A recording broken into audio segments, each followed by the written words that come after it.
Petewashte. This is Toksa Hour's webinar on Indigenous Data Sovereignty. I am Maggie Ross and I will be your facilitator for this panel discussion. I am pleased to have Nakina Mills join us today as the moderator. So she will be looking for both the chats in the webinar and on Facebook for any questions that people may have. Our panelists today, we have Joseph Yracheta, but he is not with us at the moment. He will be logging in late. Another late panelist will be Deborah Tobacco. She's having some technology issues. We are currently joined with Petra Harmon One Hawk and Dillon Nelson.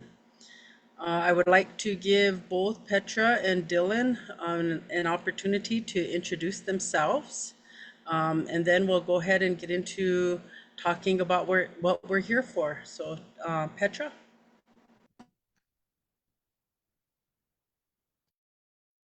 You mute it.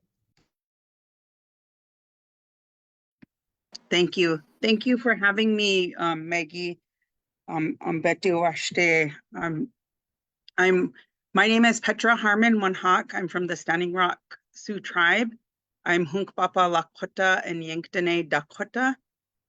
And please pardon me. I know that we're not supposed to, we're supposed to be humble in introducing ourselves, but when it comes to this arena, it's important that we do share what our backgrounds are. And so I just want to share that I have a bachelor's of science in biology. I did go to medical school for 3 years, completed 3 years of medical school, and was 5 months away from graduating. And I have a master's in public health. I'm a mother of 5 children and a grandmother of 5 grandchildren, and helping to raise my 3-year-old grandson, which is quite the adventure. Thank you. Dillon? How mutakiapi matakanishni nama duenishni alo ichevichasha hey macha.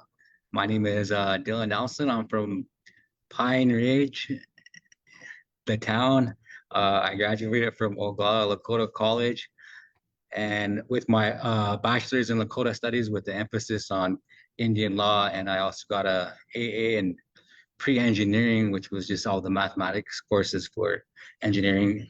And I did an internship here at South Dakota State University, which was an undergraduate research internship, which led me to want to do research and go to graduate school. Prior to this internship, I didn't know anything about graduate school or research, but it was so interesting, and it felt like it was something that I wanted to do. So it's what I did, and I acquired my master's in the biological sciences. I was studying bioinformatics and plant genomics and ethnobotany here at South Dakota State University. And I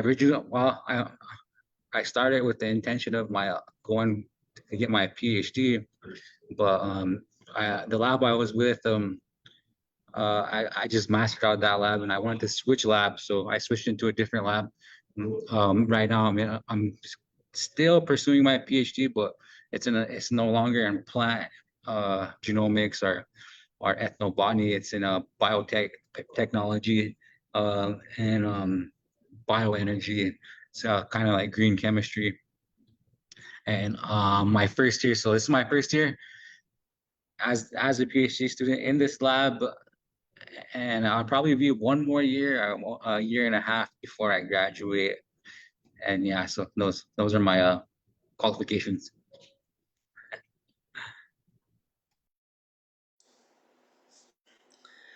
It's a hard thing when you go to school.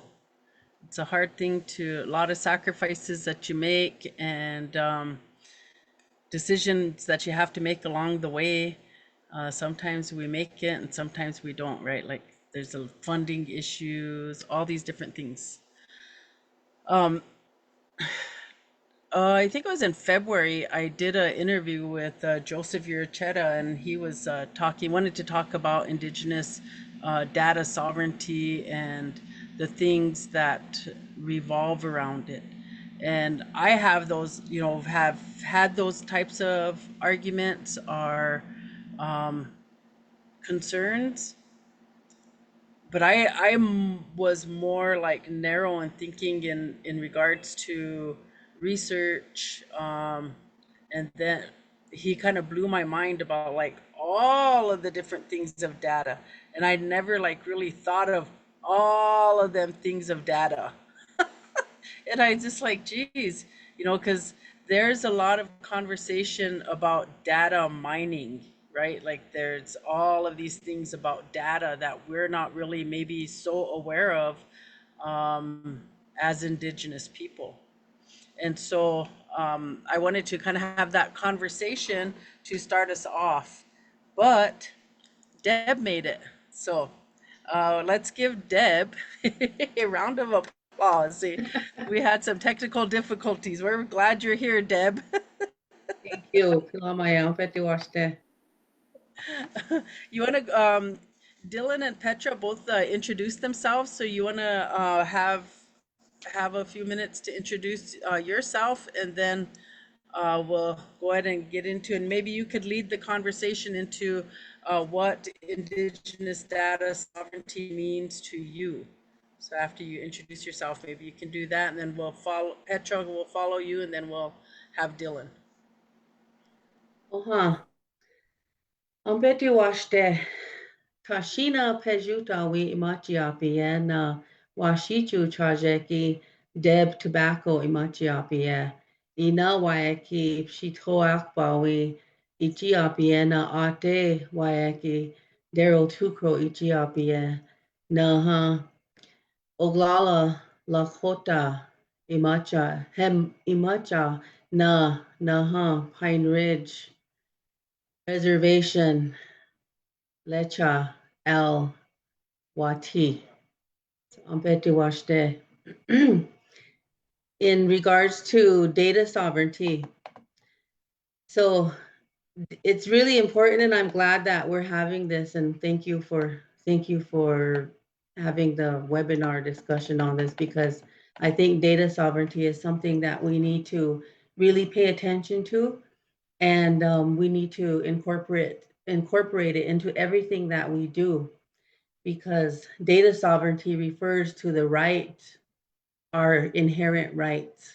So our inherent rights to govern the research, to govern business, to govern partnerships that we as relatives and as a growing people that we do in order to help ourselves for self-sustainability and to work towards that. And in today's day and age, we are a tribe of people that, because of what happened to us, we are forced to get into partnerships to help take care of us and look after our young people, the generations to come. So we have that responsibility. So along with what we know now today of what happened to us, and the knowledge that we have through life experience, through Western education, and mostly by the way that we live in accordance to our Lakota foundation. So it's important that we do protect ourselves within the partnerships that we do get into with other organizations, people, nations, etc. So the concept is deeply rooted in our inherent rights, the inherent rights of our people to govern our lands, environment, resources, preservation of our language, and continued preservation of Lakowi Chokanki. Pechetu.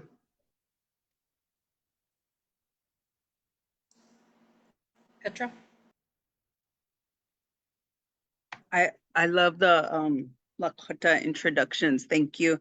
I feel like I'm so lost in working with grantors. Right now, I'm currently the director for the elderly programs for the Standing Rock Sioux tribe. And I went back and got my master's in public health. And it was, really the wake up call to how vast, like Maggie was saying, and Deborah, how vast data is in being able to quantify things and record things and keep track. And it comes down to dollars. You know, that's really a hard concept for us as Lakota people, but it's so, our Indigenous people even, but it's so important that, you know, one of the things that I learned too along my journey in education was really learning about money and using it as a tool that it is. And so when we're not up to par and keeping track of data and how, you know, really exerting that data sovereignty and building those institutions that need to be in place, it's really hurts our people, because we need those people on the forefront, and we need to really it's so, I mean, I feel like, I don't know, in my lifetime am I going to see it, because we're so on the tribal level working for the tribe. It's like trying to get people to wake up and realize that there's this big topic and big conversation happening everywhere, and we're not having it in tribal councils.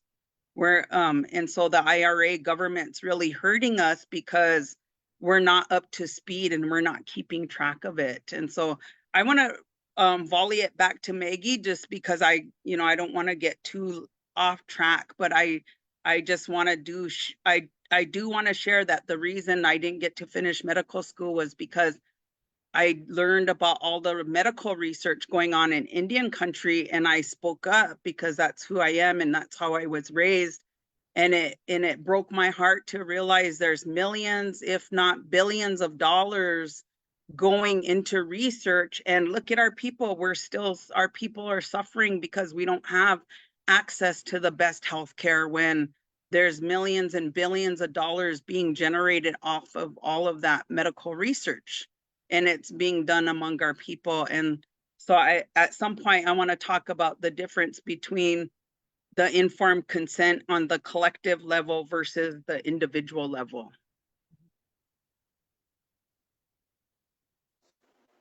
See, didn't even think of that one either. Dillon? Well, yeah, that was pretty good. I think Petra and Deb, I like Deb's explanation of, our right to self-determine and how that's really important.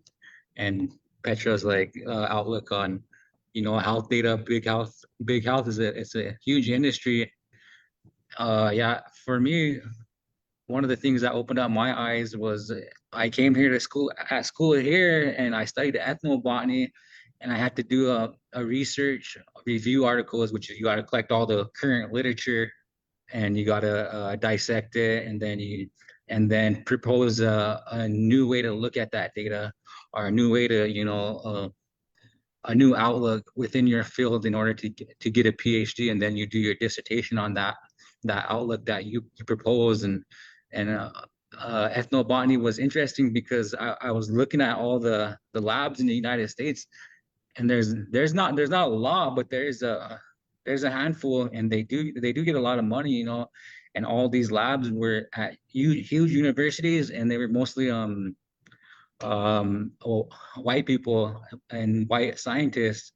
And the data that they said they were using were surveys that were done in the 20s, 30s, and 40s.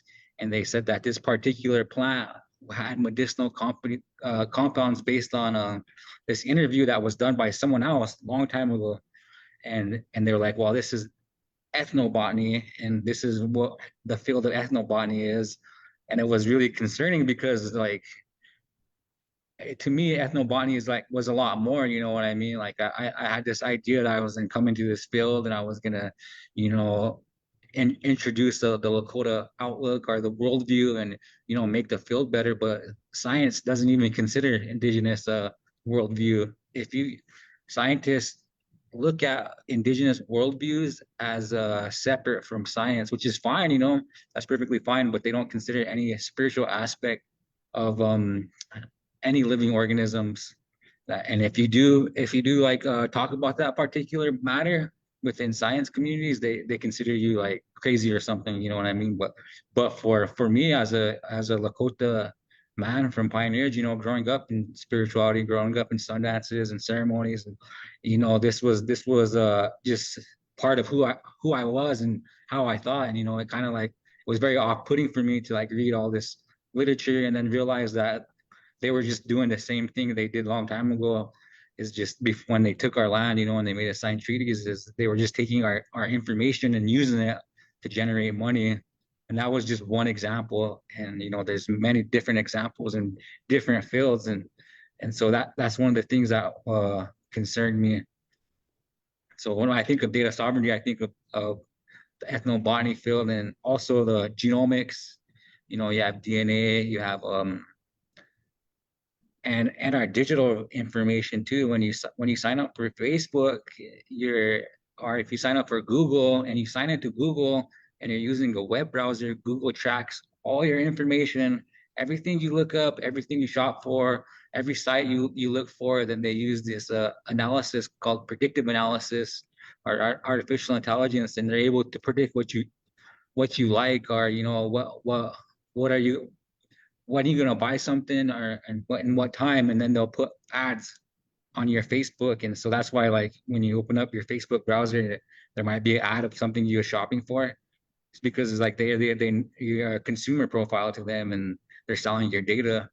And I think as Indigenous people, like we have to be able to have the right to self-determine, control, and you know, have ownership of our data, whether that's genomic or digital, or you know, our information that our ancestors, you know, said in interviews that shouldn't be used to make money for, you know, white scientists and white laboratories and white universities. You know, like, I mean, I don't have nothing against them, but it should be inclusive. You know, we have all this inclusivity and diversity, but it doesn't seem to me like it's, you know, it's the standard. Yeah. So yeah, that's what I think of Indigenous data sovereignty. That's really great. Can I just chime in, or are we following a structure? Go ahead. I apologize, and I apologize to my elders and those that are older to me on this webinar. And I thank you for giving me the opportunity. And just jumping right in, and I don't, if you just, you know, just tell me, I don't want to overstep anything, but it's really interesting to me because my background is in research. And because of that background, I got into evaluation because I seen all of so we're grant funded. The Oglala Sioux tribe, Oglala Lakota people rely on the IRA government, the Oglala Sioux tribe, to provide jobs. And that is based on the treaty. And so in my lifelong learning and in the work environment, and being a part of our people, Lahowi Chokanki, and Otakuye and Wotakuye, and learning from everything that I've been a part of. And what comes to mind always, what came to mind over the years is I find it amazing that we're always told by our elders always reinforce the fact that we have Lahowi Chonkunki. We have a way of life, and it has everything in it, and it still does. But because of what happened to us as a people, colonization happened to us. It turned us upside down. And I think we all have that knowledge. And so with that being said, where do we fit in this system? Because we know that this system isn't for us. And we know that our Lahowi Chohanki is very difficult to be a part of because of that. Thus comes the concept of two world walking. And so we, as resilient people, we all do our best to make the best of it, to live by Lahowi Chokanki still, Otakuye and Wotakuye. So with that in mind, I often struggled, how does this make sense to me when science, and I'm always told science doesn't meet with our Lakoi Chokanki.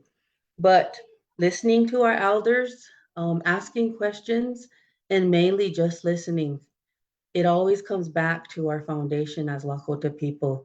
We have a way of life, and our way of life, we're taught by our stories, by our creation stories. And if you ever, so with that knowledge, becoming older myself, I always try to apply it to where we are at today as a people, where the world is at, and especially where I'm at. And so one of the things that really helped me to understand science, technology, and the system is relying on our foundational knowledge of how we're taught. So how we're taught is often through our stories, and how you apply those stories will help you understand where we're at today. So as Lakota people, and I can only speak from my Lakota, who I am as Lakota. So my Lakota foundational knowledge tells me that Ikdomi. So Ikdomi, there's good and bad in everything. And Ikdomi often shows itself to teach us lessons and to help us learn and grow. So when I apply that to the concept of research and anything that I see going on amongst our people, my background is in research, and I got involved with the research and review board because I've seen a lot of unjust and a lot of questions and confusion that came about. So as I learned, I wanted to also help in that area and protection and preservation of our people.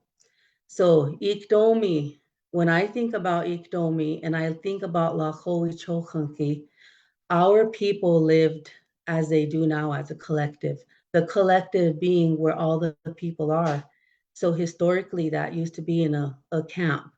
And so we know, according to our protocols, that the young people, the youth, sit at the entrance of the camp. And then it goes in protocol to our, I guess, middle-aged people, so forth, and to our elders. And in the center is our children, and that's who we protect, in our language and our way of life, teachings, everything. So when I think about that, it's like, for example, researchers coming to our Lakota Oyate, and in that term, the RRB gave me that sense of we're protecting ourselves. So it's good that our people established a research and review board, because that's what our leadership acknowledged, and that's why they implemented the RRB.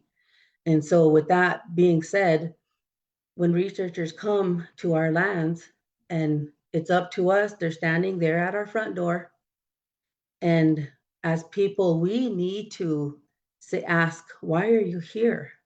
What do you want? What are you doing here? And so I look at, and I don't mean no disrespect, but I look at the concept of research as Ikdomi. And Ikdomi is here saying, oh, I've seen your high rates of suicide. I've seen your high rates of infant mortality, and I'm here to help you. I have a solution. I have a way to help you. And so if you let me present that to you, then I would like to work with you and help you. So as protectors of that entrance, and asking all those questions, okay, present your protocol.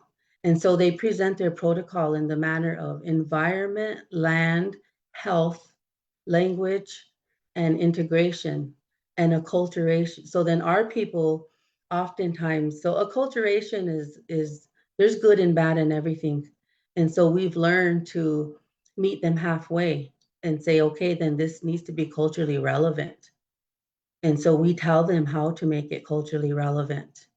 And oftentimes they don't tell us what they're going to do with it, because we think that because of our Lakoi Chokanki and who we are as Indigenous people, we always believed in coexistence. We always believed in health and wellness.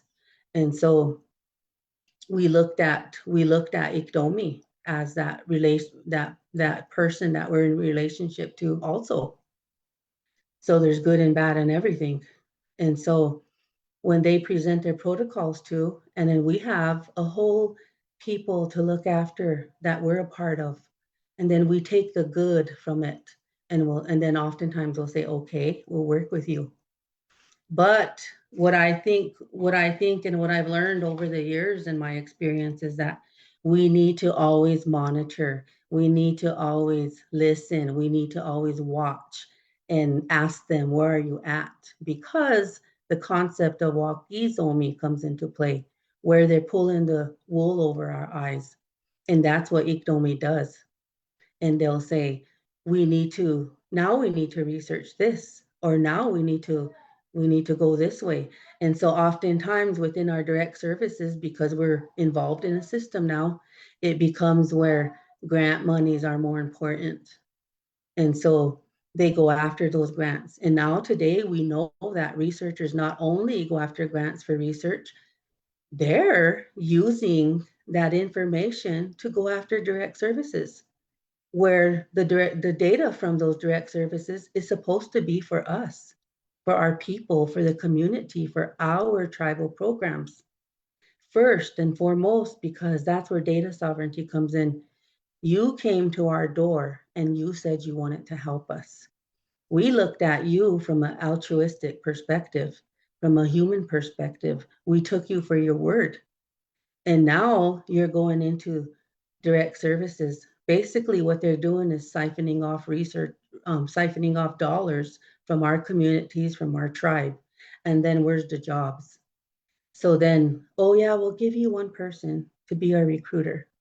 So as a people, we need to stand up and take that information back to our people, back to our elders, and saying, this is what they said, and this is what we agreed to, but now this is what's happening. So it's always up to the collective to make the decision. And when it comes to land, environment, language, a way of life, then there's a term in Western education, Western world philosophy called FPIC, free and prior informed consent. Free and prior informed consent is different from informed consent of individual. And as a people, we always respected one another. We respect individual autonomy. We respect diversity. And so people are allowed to make their own choices. And nowadays, diversity within our culture, diversity within our spirituality, because not only did the colonizers come here to take from us, they also, our people were forced to adapt to a different way of believing because of our forced placement on a reservation and our way of life, spirituality being not allowed. And so within where our leadership settled on our reservations, there was a Jesuit assigned to that area. And so the people still not being allowed to practice their spirituality, they had to conform, making the best of everything, survival, conform to that religious sect that was there presented to them, because they didn't like seeing their people being abused. They didn't like seeing our children starving. And so they went along with it. And one of the things that Christianity did, and when I say Christianity encompasses all sects, SECTS, of religions. And so they all have their own way. They all have their own way of seeing things. And ours is distinctly different. And some of our people chose different ways. And so there's all kinds of different perspectives out there. So one of the things that helps me is always looking at our Lakota Foundation, Lakota Chokunki. And so in everything that I've learned to do in life is to look at things that aren't from our Lakota Oyate as Iktomi. Is Iktomi here to take, and at what cost? Is Iktomi here to show us something, but at what cost? Is Ikomi here to give us something, but at what cost? So that's what research does, and that's why we need to not only research, but any kind of partnership, because our Lakowi Chokanki is about otakuye relationships. So even with the relationship with the United States government, so our tribe is grant funded. So 638 came involved to say, oh, we'll let you be the decision makers. So self-determination is understood in U.S. Public Law 93-38. Self-determination under 638 gives the indigenous tribes the tools to function within U.S. law and framework, but as a subgroup. So when you think about it like that, they're telling us, giving us permission when we already knew and we already know, and we're the protectors. And our people now today often say, oh, but 638, the government, the Fed say this, da da da. Well, we're supposed to have sovereignty. We have our inherent rights. So inherent rights, self-determination, international law, put on people's, supposed to have put our people, all indigenous people, on equal footings. So that's something that we need to keep in mind, because ultimately we are our own people. We're indigenous, we're from this land, we came from this land, and so we ultimately have the say. So we need to stop in translating, we need to stop telling people who we are, and we need to expect them to know us by communications and partnership, so that we know where we stand. And so if we're going to allow research the way I see it, and any other partnerships in business and life, then we need to really look at it as a people. We need to really have those conversations amongst us, even if it takes years. And we need to allow our elders to speak as well. And then ultimately we need to say, okay, Ikomi, we'll take this, and then you're done. You need to go on. You need to go somewhere else. But we'll take this from our research. We'll take this. This data is ours. We will say how we're going to use it. We will interpret it the way it fits us, not the way you're interpreting it to us or the world. Petra?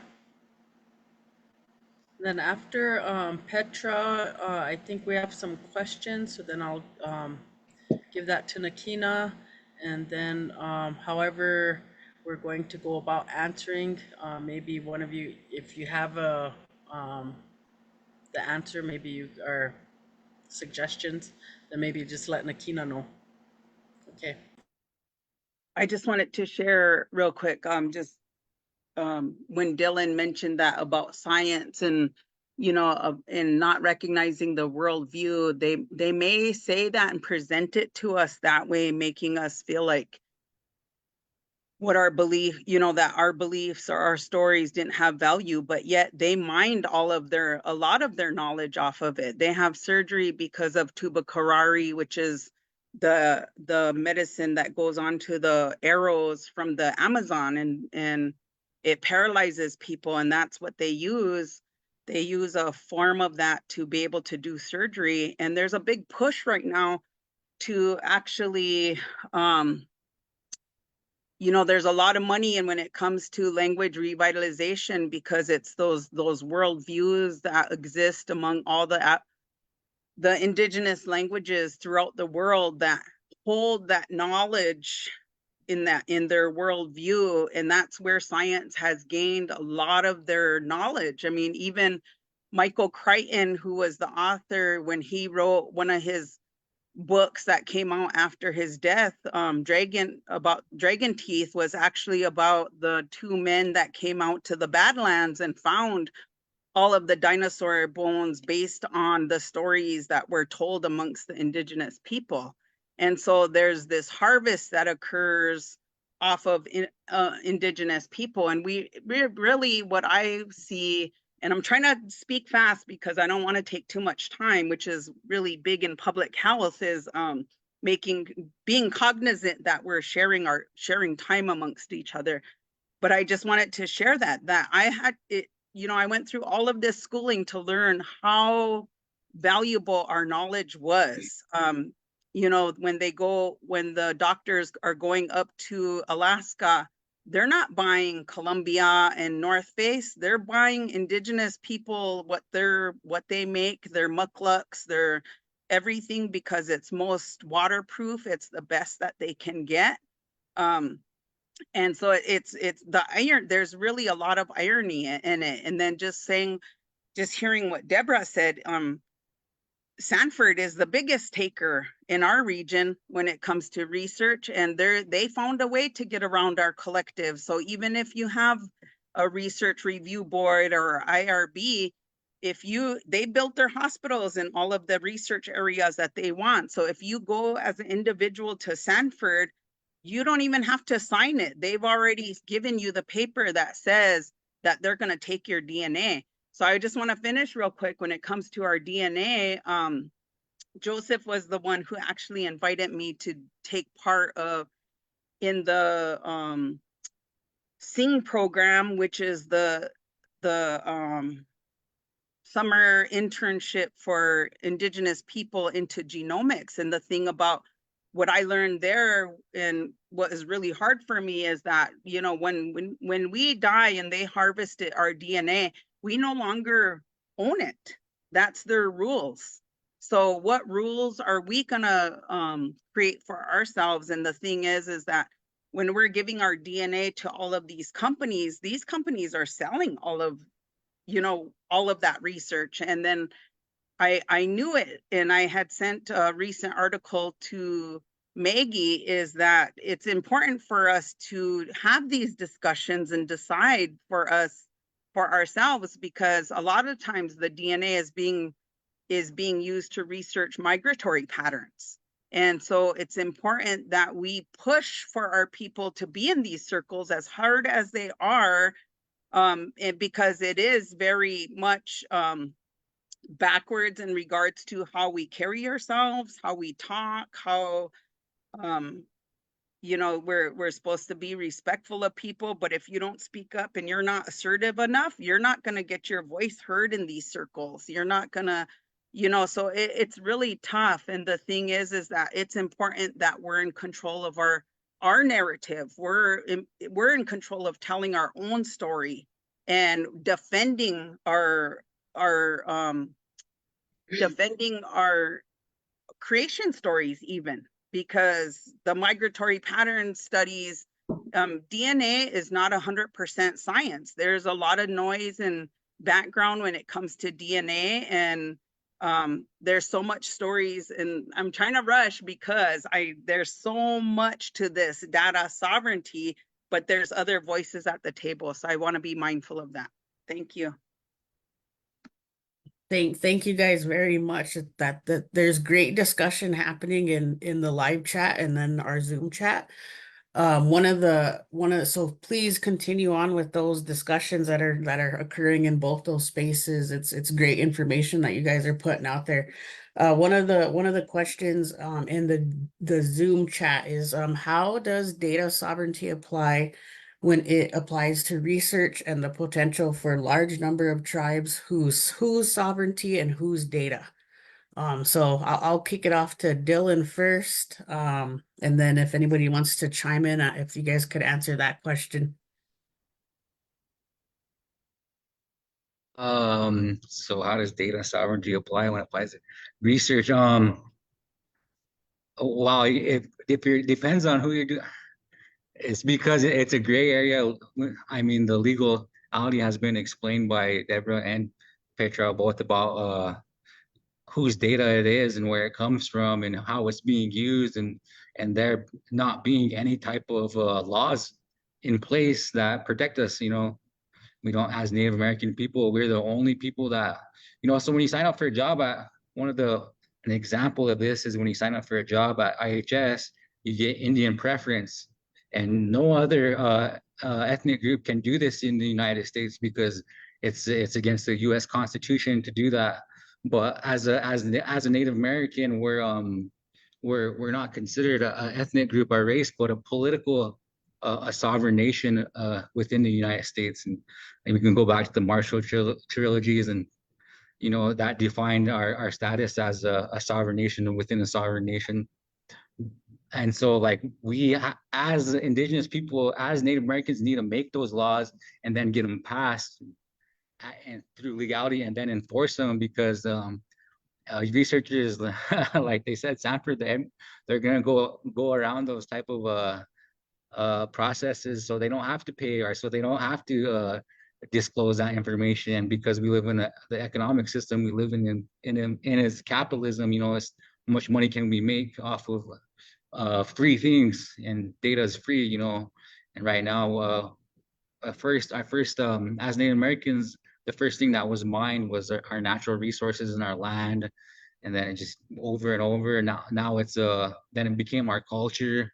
Now it's our language, which is one of the last things that we need to protect, and we need to start using our political sovereignty and helping so we have that type of protection against research for all tribes. So in the United States, sovereignty in U.S. federal law applies to all federally recognized tribe, which sucks though, because if a tribe is not federally recognized, then they don't get the same protection, and that's a whole nother thing. So like the complexities involved in federal Indian law, it's huge, And the only reason why I know this is because I took a class with Pat Lee at WASI. Well, yeah, that's my answer to that particular question. Ilamaya Toska. In regards to that question, again, how are we looking at that from an Indigenous lens? Because as a Lakota person, I look at that as just to use what you stated, Sanford, it would be Iktomi. And what has Iktomi done? So Iktomi took your Iktomi basically seen your despair, and your people sees our disparities. And Iktomi's again right at the door there, and even inside our home, saying that this is what we need from you, and we're going to develop this. This is how we can help you, and it's going to be yours. But what are we doing with it? What are we going to? So again, at what cost?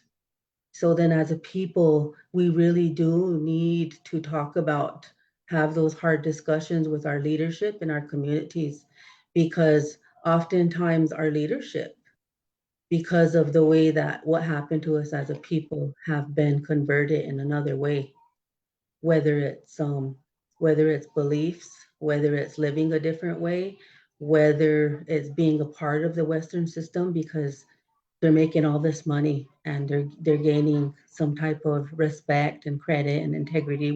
So your integrity. So at what cost? So it's not too late, ever too late. When discussions are hard discussions are brought up and had, then our leadership and each other, we're forced to listen. So free, prior, informed consent. That Iktomi came here. That they're doing this with our DNA because we're suffering with disease. We're suffering with other needs. And so we gave that up because we trusted Iktomi. We had our eyes closed. And even if we didn't have our eyes closed, we trust it because that's who we are as Indigenous people. We look at, we're altruistic in nature, and we believe that everyone else is, and the way that Iktomi talks to us often is for the good of the people. And so that's why we make our sacrifices, even in a Western way. So we do participate in research studies because that's what we believe. So we participate them. But what goes on in the back end of it, again, is at what cost? So a development of a medicine, a development of a device, a development of technology, usually that's what goes on the back end of it. And so just because we got that one, maybe that one answer, that one quick fix, that one Band-Aid, and then doesn't mean we let it go. Maybe we step back, and so ICTOMI just runs with it. So as a people, we need to say, hey, ICTOMI just came in here and gave us this, and it's helping us, but look at what they're doing with it. Look at what ICTOMI is doing. So then free prior informed consent. Did ICTOMI get the consent from all of the people? Most likely not. So that's one thing we could call into question. And then that's one thing we can address to that university, to that nonprofit, to the US government.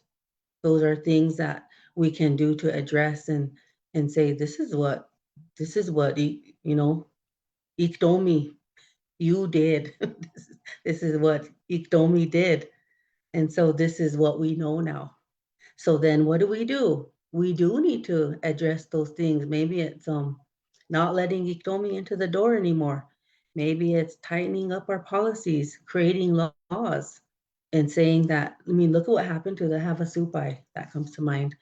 You know, what did they do right after that happened, right after they were exploited, right after they were abused? They said no more. And so maybe it needs to go in those directions. So another thing too, and what I have learned is that researchers in our area, in our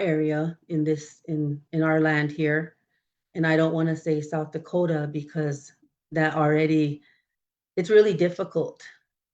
I cringe at having to say I'm from South Dakota. I would, and I do, and now that I know that, I always try to say that our land, our indigenous land, this is where I'm from. Black Hills, and our people collectively were forced to settle on the Pine Ridge Indian Reservation, but I'd rather be with a collective than out there, you know, with ICTOMI, amongst ICTOMI. ICTOMI. They're all drunk. But I would rather be here with our collective. And so that's why I do get involved in our community. That's why I get involved, because I'm like everyone else, having to cope with things that we were forced to do and become accustomed to. So I get involved and I share my voice and I share my knowledge and the wisdom that's developed over the years. And so make sure that we have that voice to say ICTOMI no more. And maybe we do need to put more limitations on ICTOMI. And that's where data sovereignty comes in. It's our inherent right, no matter where it went, it's our inherent right to say that they did not get free prior informed consent. They might have fooled our relatives, and we can't condemn our relatives, but we know that. So free prior informed consent. And if we wanted to enter our partnership to say, you know what, you created that device. Yes, you gave us one of them, but you're out there selling everything based on our sacrifice.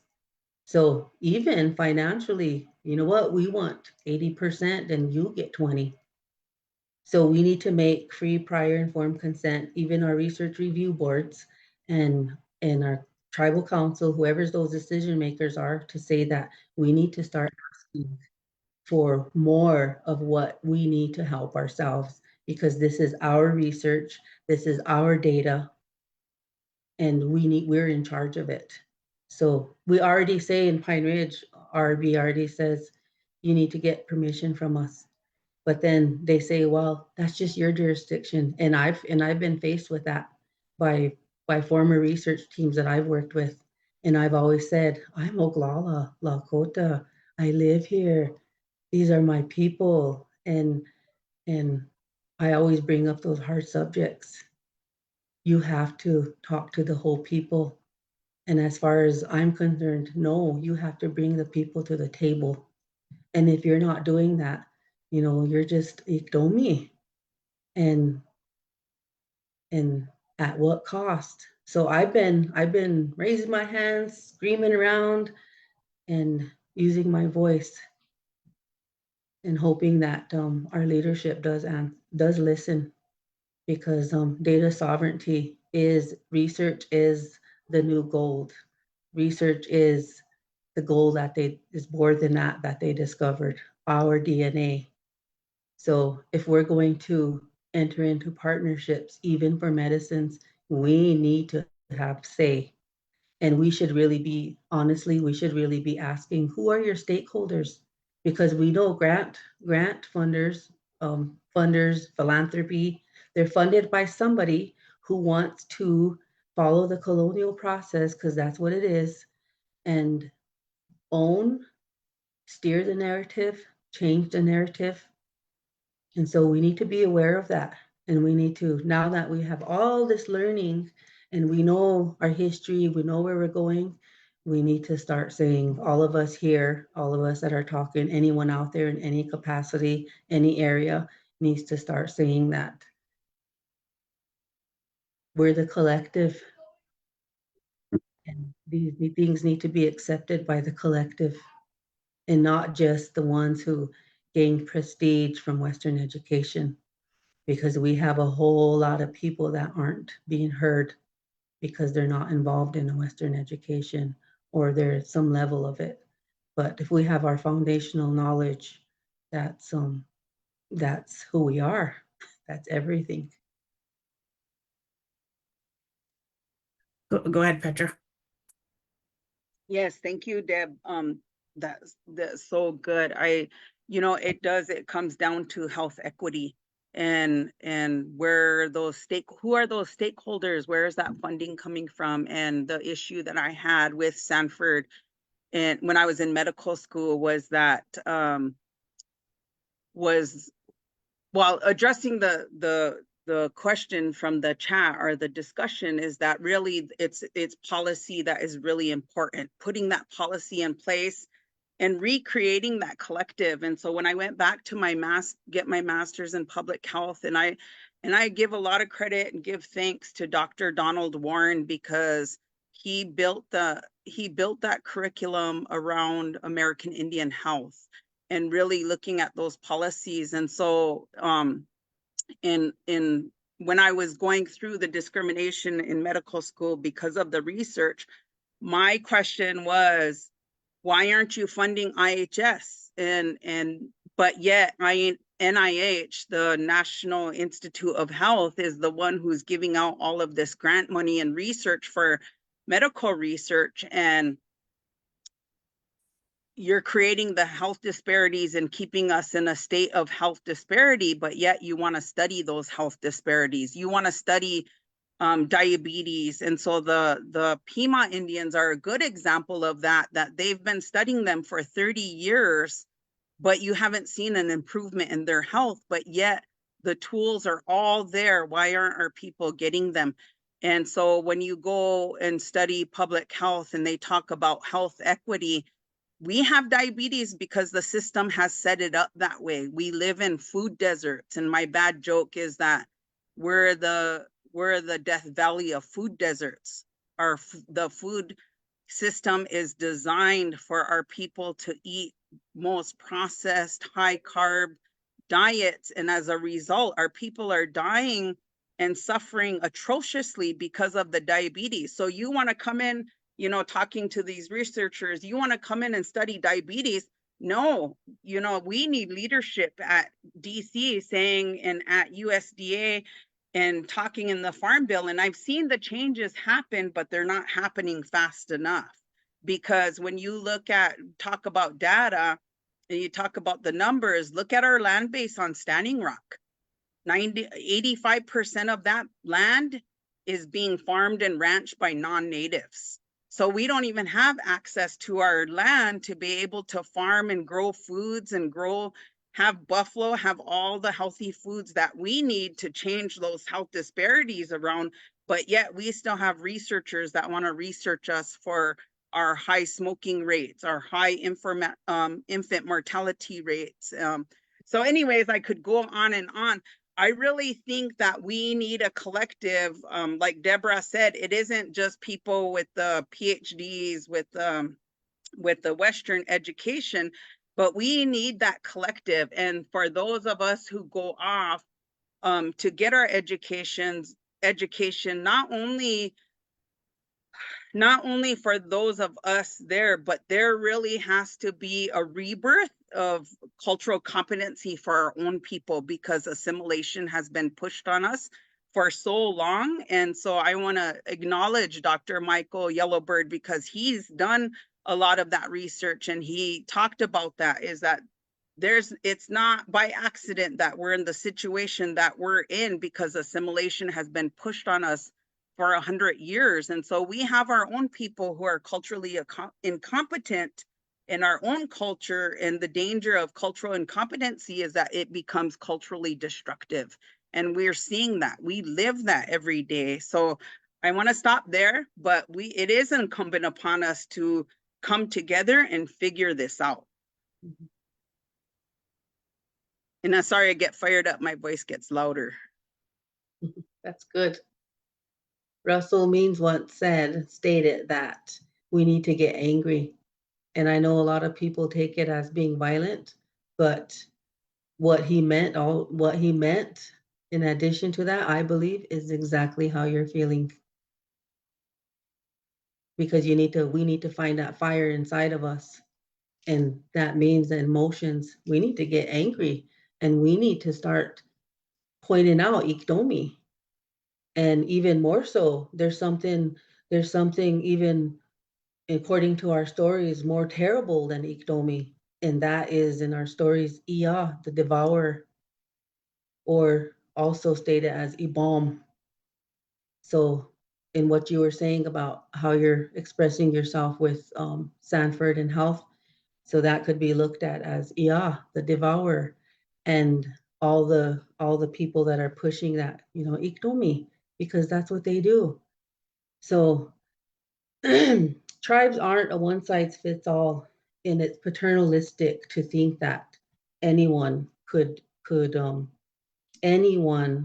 research a lot of tribes in one research protocol, and that's oftentimes what Ia does. The devourer uses Iktomi to do that.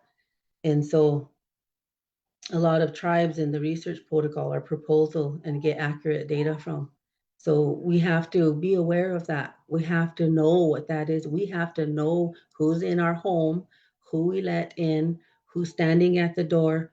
And we also have to know and believe that we can take what we want, what they said they were going to do, take it and keep the good, and then send them out the door with whatever their intentions were. So every tribe is so unique in a cultural lifestyle, and everything, even genetics in the past, that's how you will design a study. So that accurately pulls out any qualitative quality type of information from the study. Anyone, we need to decide, we need to keep that. We need to do what we want with it. We need to, if we're going to enter into partnership with the outside, we need to say what, how, we need to put our limitations, and we need to be the primacy over what the outcomes are. So with that being said, again, relating back to our creation stories, and one of the things that also came into mind is at one time historically, our people were in despair. Our people were in despair, and they made their Wochekia collectively. And what happened? Desawi came. Desawi brought us the tools that we need to help ourselves. And so what happened to Desawi? She was approached by these two human beings, and one of them had such respect in who Desawi was, and the other one didn't, and the other one just fizzled away. And so Desawi, when she brought us that gift to help ourselves, that gift that we needed to help ourselves, Desawi didn't ask for nothing, didn't want anything. She helped. And then she's there. And then what happens to us when Iktomi is at our door? Iktomi just has their agenda and they walk away. So when we are collective, and even still to this day, when we make our Wochekia and we're talking amongst each other, you know, that iya will fizzle away because now we know, but we have to have those discussions, and we have to acknowledge. And if we don't want to use Sanford anymore, we won't. If we don't want to use anymore, iya, there's a lot of them I could name, then we won't use them anymore. So we do have to continue to work together and use our voice.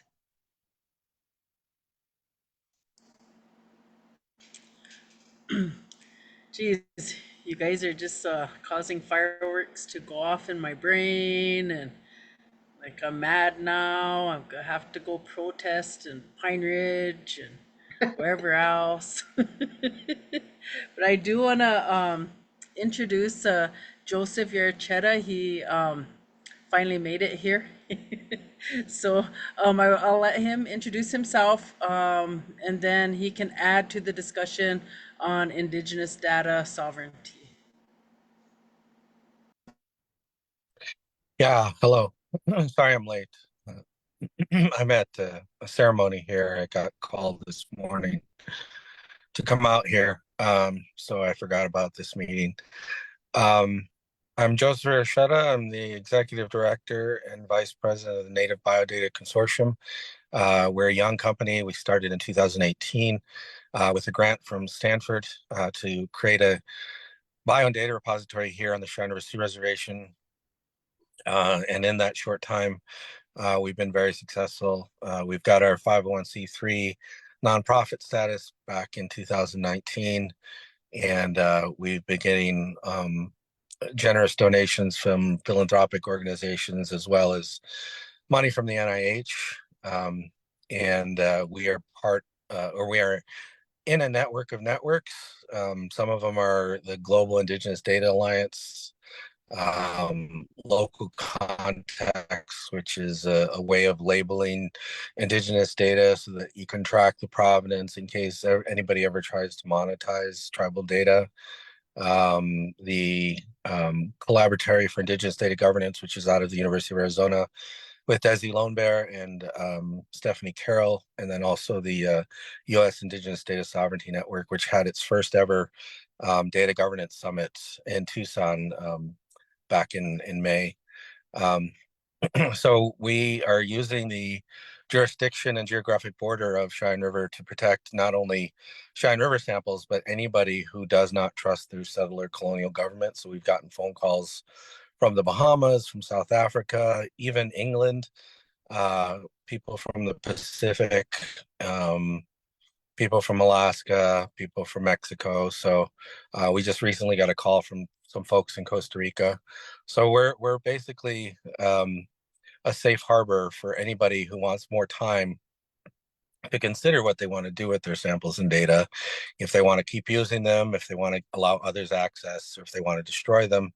That's up to them, and they just need a little bit more time, because what a lot of times happens inside universities is if they can't get a hold of somebody, sort of like they did with Standing Rock, if they can't get a hold of somebody, they just go ahead and move forward with their plans. And we're trying to put ourselves in between that broken system so that people could know where their samples are and know that nobody's touching them without their permission. So I'll stop there and see if anybody has any questions.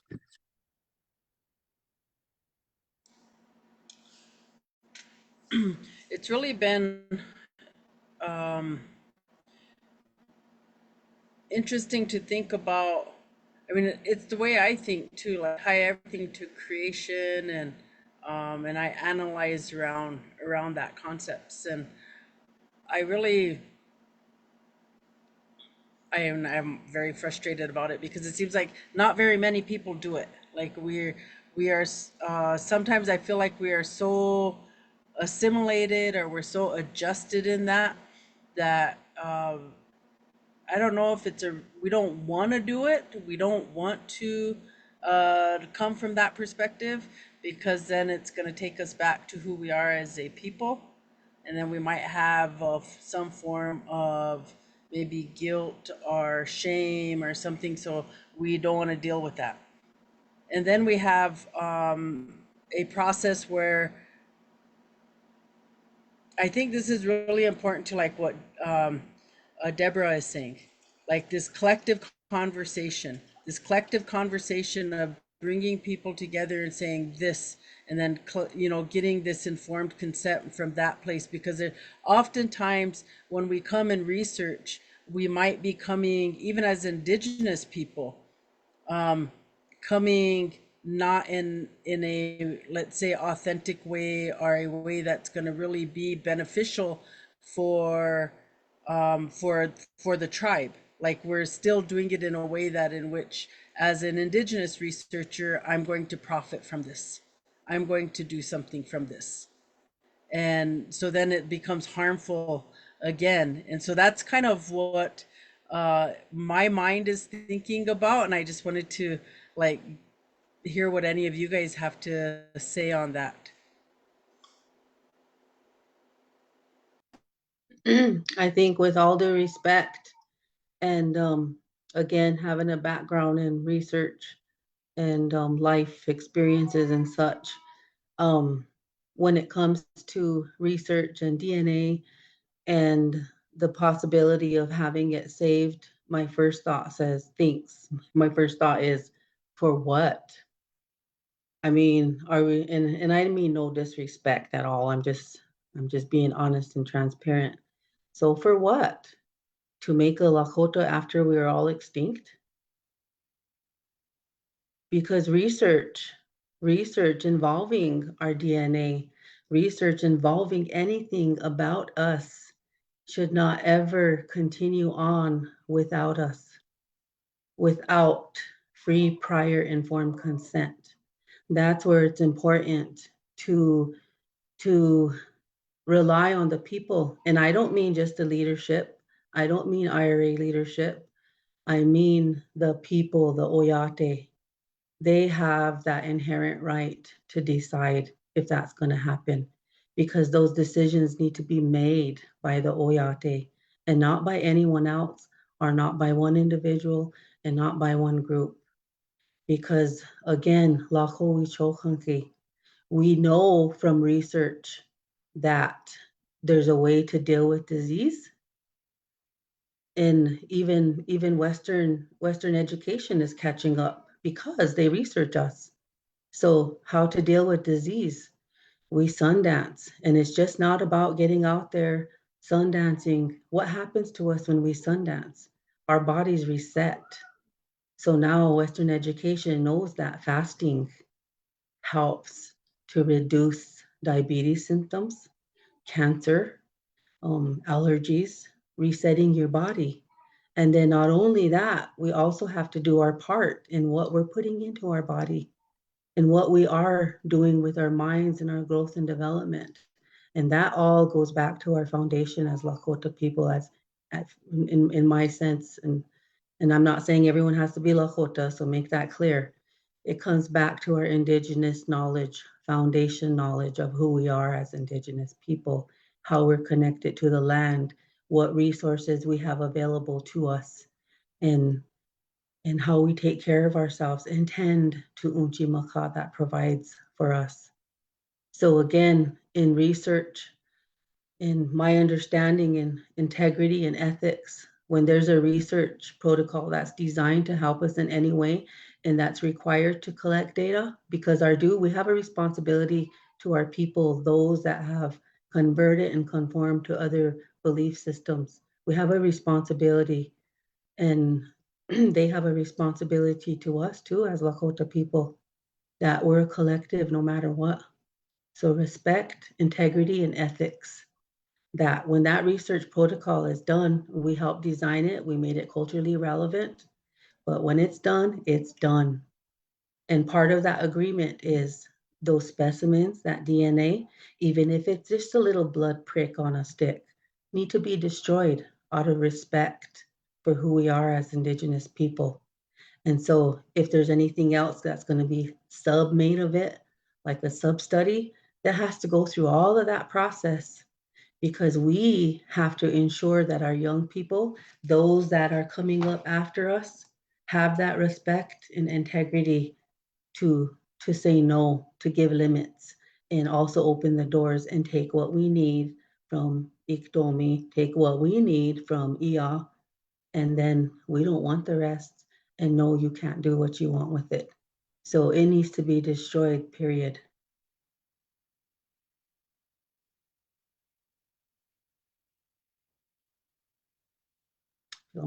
Petra, you had your hand raised.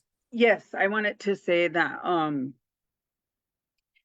you know, it's incumbent upon us to develop the policies, and I'm thinking of Dillon and listening to his area is in regards to ethnobotany and all the different areas of data, is that we really do.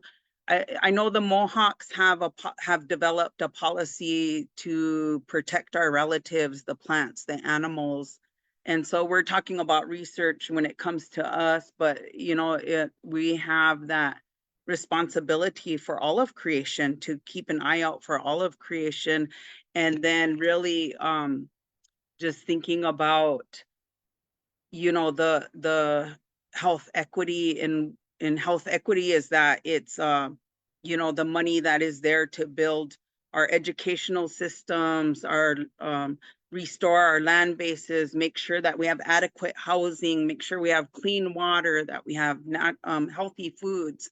All of that money that going into those areas, that's, you know, we struggle with that as Indigenous people. So it's tough, because then we're, you know, even when you're talking about the researchers coming onto the reservation and they're giving out $5 gift cards. Well, yeah, somebody who is struggling day to day, you know, that's a cause of concern, because it really isn't equitable for our people to be compensated in that way. A compensation is it is bigger than that when they're doing research. But I really want to volley it back to Dillon, because we haven't heard his voice, and he's looks, you know, I want to hear in getting to be an older woman now, you know, wanting to hear that young voice too, because the world has definitely changed and technology is moving fast. We haven't even talked about AI yet.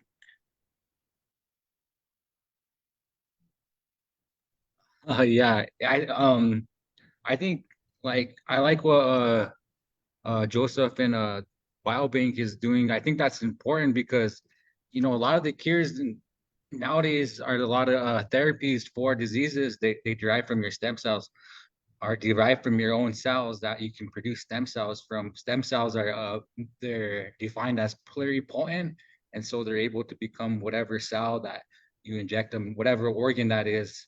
You know, so if you think of a organism, I'm an organism, and then an organ is my hand, and then my hand is made up of tissue, and so skin tissue, and then tissue is made up of cells. So if your hands are like your hand's skin tissue isn't regenerating, you can inject it with stem cells that derive from your body, and then it'll regenerate themselves and it'll make them cells better. And that's, I mean, I see that's a huge field, you know what I mean? Like I think in China they were able to do stem cells to diabetes, but I don't know if it was diabetes 1 or 2 to an older gentleman, and then he didn't have to take insulin shots anymore, and he was able to get off all his medicine. So, I mean, personalized medication, it might seem like it's a long way, but from now, but it's not. It's really not. And like, if we don't create this infrastructure, if we don't start doing these type of things, biobank and genetics and genomics, and getting this type of training and understanding, this technical understanding of doing these things, and somebody's gonna come in and do it for us, and we're gonna have to pay them, you know. But if we can stay ahead of the curve, I think definitely it's just like with the marijuana, you know what I mean? Like the whole state of South Dakota, Governor Noam, she lives in 1800s. You don't want to legalize marijuana, and she's getting money off it.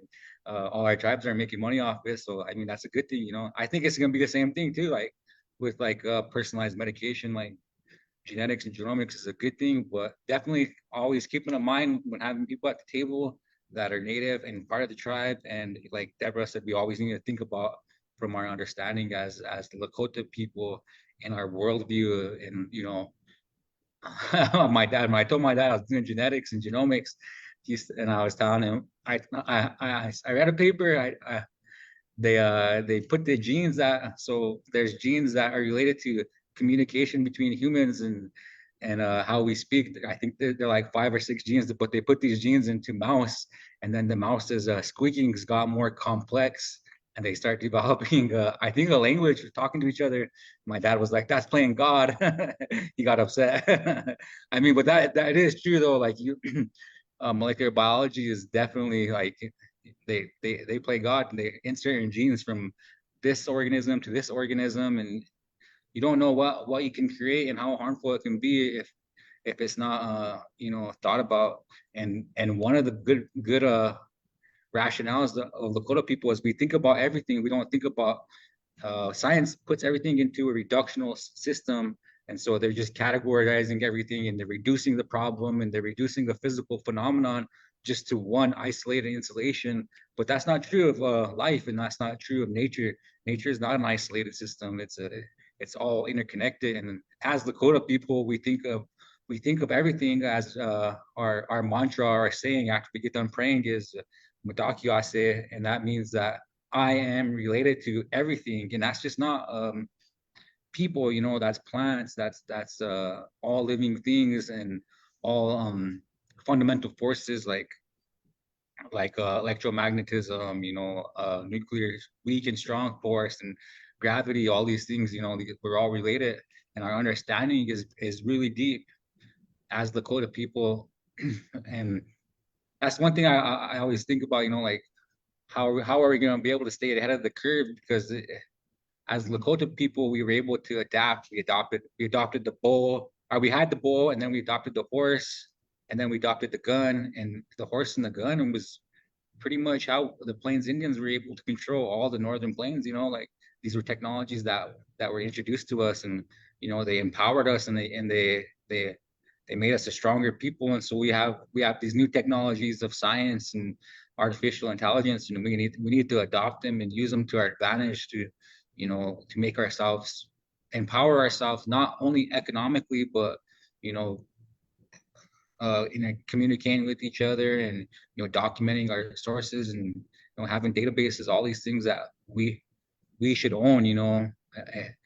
It's just that it feels like the world's being done to us all the time as Native Americans, and we're just always being taken from, and it needs to get to a point where we're the ones in control as Lakota people, like how we were in the late 1800s and 1700s, and become strong again as a nation.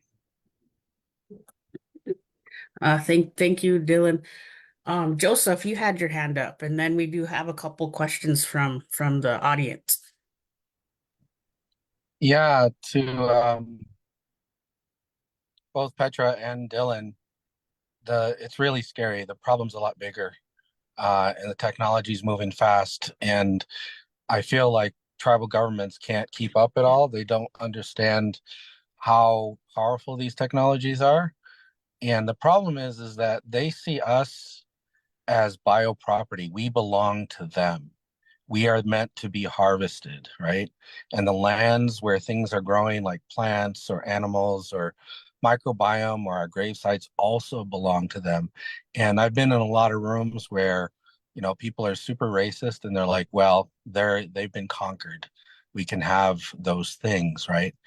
And it's becoming so commercially viable for anything, whether it's things that come out in your bathroom or in your sewer, things that are in your burial grounds, things that are no longer around but were buried with Native people. All of that stuff can be scooped up and put through a genetic sequencer, and they can find out what all that stuff is, right? And it's scary, and it's going fast. And at least in their world right now, it's siloed. They have FDA law for clinical trials. They have HIPAA for your medical records. They have some sort of hold, a little bit of a hold on corporations. They have the CDC for public health. And then they have the NIH and the National Science Foundation. But those two entities, National Science Foundation and NIH, are the least regulated. Those aren't laws. When they do IRBs and they do ethics and they do that stuff, it has very little regulatory power. It doesn't do anything. Those other ones, like public health, because they can get around most of their own rules with public health, and they did during COVID, right? Most of these reservations were supposed to get data back from the counties, but the county said we can't give it back because it's a HIPAA violation. That was incorrect. And if tribal leaders knew, they could say, that is our data by public health law, your federal US law and our law. This is supposed to be a bi-directional sharing of data, but they wouldn't give it back. And the like the chairman here, Chairman Fraser, came and asked us, and I said, we have no authority. We're just a research organization. You, the chairman, have all the authority. Just march in the county office and demand it. Otherwise, threaten to sue them with lawyers. So there's a lot of stuff like that where tribal leaders don't understand the law and they're a little bit afraid to move out in that direction. But here in Cheyenne River, we help them pass an overarching umbrella law that says all data, it doesn't matter if it's BIA, BIE, game fish in parks, whatever it is, it belongs to the tribe. They have to ask permission. So when people gravitate too much towards NIH research, I think it's wrong-headed. You have to do all of it, right? You have to do USGS, you have to do Department of Energy, you have to do Department of Defense, you have to do archaeology, you have to claim all of it because they have found ways around everything. Like right now, it's called eDNA research. They can go into a room with a vacuum cleaner with a filter and get all the DNA from the people in that room. If they go to a sacred site and they dig up a grave next to it, they don't have to dig up the body. They can get DNA from the humans that are in that grave site. There's all kinds of ways they can get data without going through the NIH. And in public health, it's really dangerous because it says that they can collect that data for any reason where they have a belief that something is going to hurt the general public, like COVID. But they do it when you're a baby, right? They take 20 blood spots from your baby, every single baby, and they get to keep them for over 50 years. And back in, it's probably like 2006 or so, there was a big fight over whether or not they could use that public health blood spot data for DNA research. Most states said no. Indiana said no and then burned the cards. Minnesota were the first ones to say never are these blood spots going to be used for research. But since then, 18 states have allowed researchers to just go and get those blood spot cards. So all they have to do is go to some state like Arizona, where there's a lot of Native people, and say, give us all your blood spot cards from babies that are Native. And they got your DNA. They can get your DNA in the Army. The Veterans Administration has a program called the Million Man Veterans Program that are now, they wanted to collect 1 million samples of DNA, and they're now at 1.8 million. And some of my friends have asked in the VA, like, how many of those samples are Native? They won't say. So the tribes have to step up and say, it doesn't matter how you get the data, through the NIH, through the Army, through our babies, through the sewer system, it belongs to us. And in terms of proxy data, like this is all proxy data, right? In terms of proxy data, all the stuff for 23andMe, Ancestry.com, most of that data is from Central and South American natives. And then anything that there's a gap in, it's from ancient bodies that the Mormon Church dug up. So the Mormon Church, through Brigham Young University, created the first database for all natives using those bodies they dug up like in the 1910s. And that's what became the Sorensen Molecular Institute, and that became Ancestry.com. So the beginning of all this direct-to-market DNA testing started with the Mormon Church. And the reasoning why is because Mormons believe that Native Americans are the lost tribe of Israel. That's their belief, that they need to connect Native Americans and people and white people, and it's their prophecy as Mormons is going to be fulfilled. I had a Mormon friend. And NAGPRA doesn't really protect, right? It only protects on federal lands or reservation lands.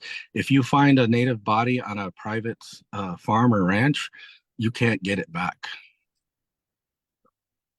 Wow, you guys are just like blowing my mind right now with all this information that's being shared, and it's so important. And Joseph, you were kind of leading in. The audience there's two questions here that are kind of related into tribal governments and creating laws and policies and regulations for data sovereignty, and you led into it with Cheyenne River creating their codes.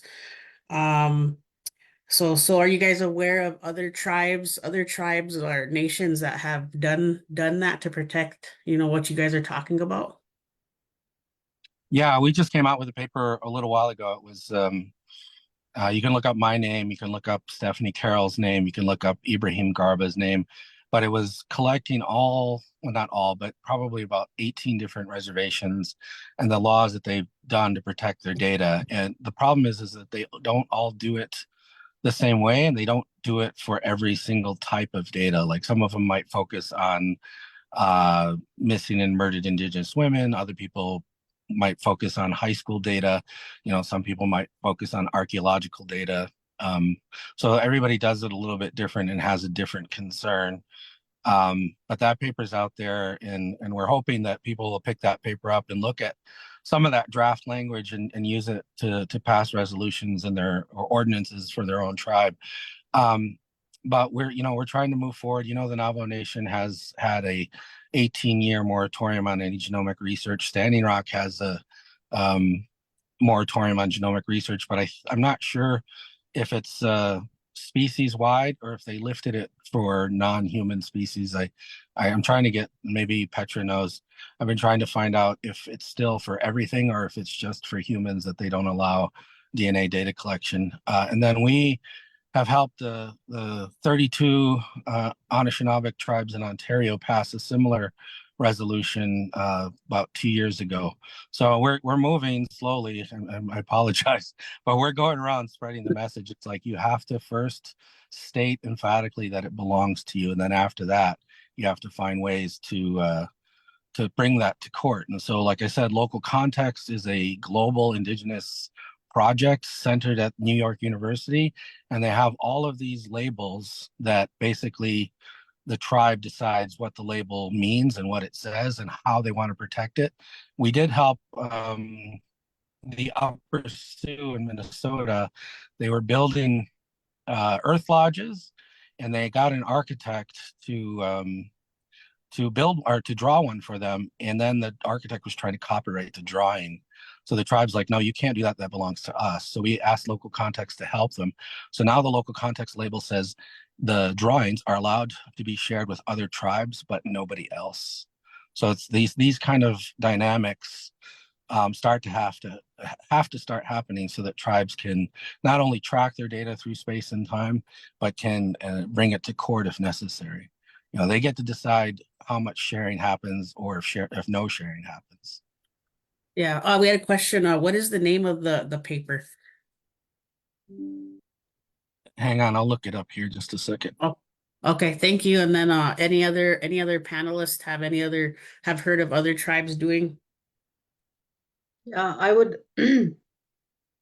So I would like to say that I'm very proud of our tribe, the Oglala Sioux, the Oglala Oyate, because within their constitution, they've adopted the UN declarations of UN declarations inherent rights.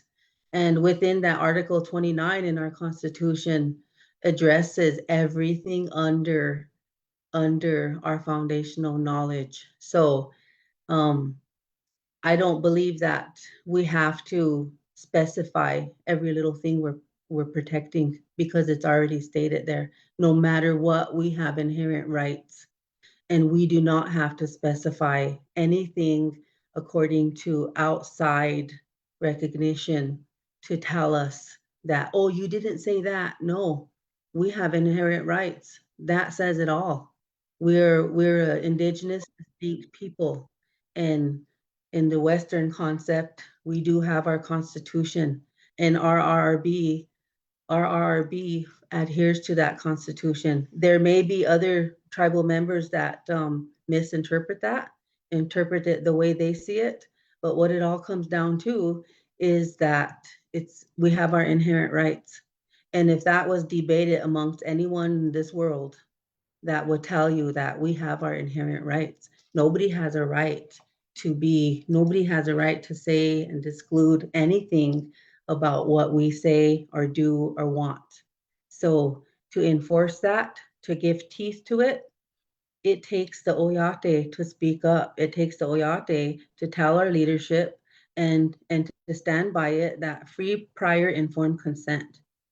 We have inherent rights, and we're a collective people, and we believe in collective. So that says it all as far as I'm concerned, and to my knowledge, because we are dealing with Iya, we are dealing with Ibam, we are dealing with Ikdomi. And so when in that regard, what is it that makes people want to find our solutions in things to be invented, medicine, so forth, because we had all our natural medicines, and that's what we forget today. But usually, typically, people invent things. So they invent things for a purpose. And why do they invent them? So why do they invent them? What is their intent to do it? What is their intent to keep our DNA? So as Toska said, that help ourselves, I believe that we're resilient. We are intelligent, and we do adapt.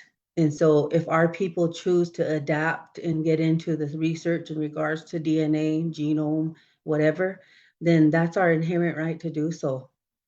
But always keep in mind that what is it? Why? What are the root causes of that? People invent things that they need. So what is the need? What is the need? And why? Even if we're moving along with the rest of the world and we're being our own researchers, in which I hope someday that we're all our own researchers, in that case, we're supporting each other. But in that case, also free, prior, informed consent. What are we doing to help ourselves with it? We should be doing that. So housing our DNA in one location for a base to make decisions about it, I think that decision collectively, free, prior, informed consent, needs to be made by all tribes. And I'm proud of our Oglala Sioux tribe in having that, in their adopting the United Nations declarations of inherent rights into our Constitution, because that, to me, that says it all, in protections in regards to the Western systematic way and process. Thank you, Deb. We'll go ahead and let Petra respond, and then we're going to get into the lovely topic of genomics.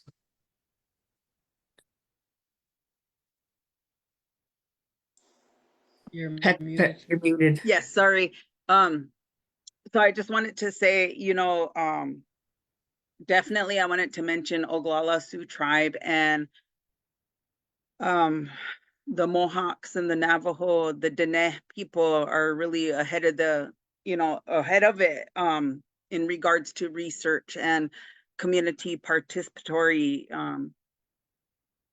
based research, and it's really important that we are monitoring it, and that we have the people who are going back and building the entities. But I also wanted to put in there that we need to build our own institutions, because just think of how many of our people are being kept out of the system just because of the institutional racism, that you're not playing their game fairly, you're not so anyways, the intelligence is there, and I like that when Deborah said that it's also recognizing our people within our people who have that intelligence but not necessarily have the credentials. And we should have our own institution. We have our universities and community colleges, but we're the ones that are putting out the PhDs and doing the research and producing the medical doctors and the lawyers. And I just wanted to add in there that's really important in regards to how we develop policy. And that's why our language is so important too, because our language is, you know, our worldview is really different. You can use one word and it tells a whole story. It tells the context and whatnot. Whereas you have to be really careful when it comes to the English language, because it changes with each school of thought. So legalese, for example, you know, the language that lawyers use and our IRA governments are heavily dependent on legalese, the lawyers, is that it's written in a way that it's up for interpretation, and then it becomes subjective. And so that there's really danger into that, because then there is confusion. It's written that way so that you say, oh, wait, now I have to go back and ask the lawyer because they're the ones who can interpret it. And so we have to be really careful when it comes to using the English language too. But I just wanted to emphasize that we need to start building our own institutions, our own schools, and doing things within our own tribes too.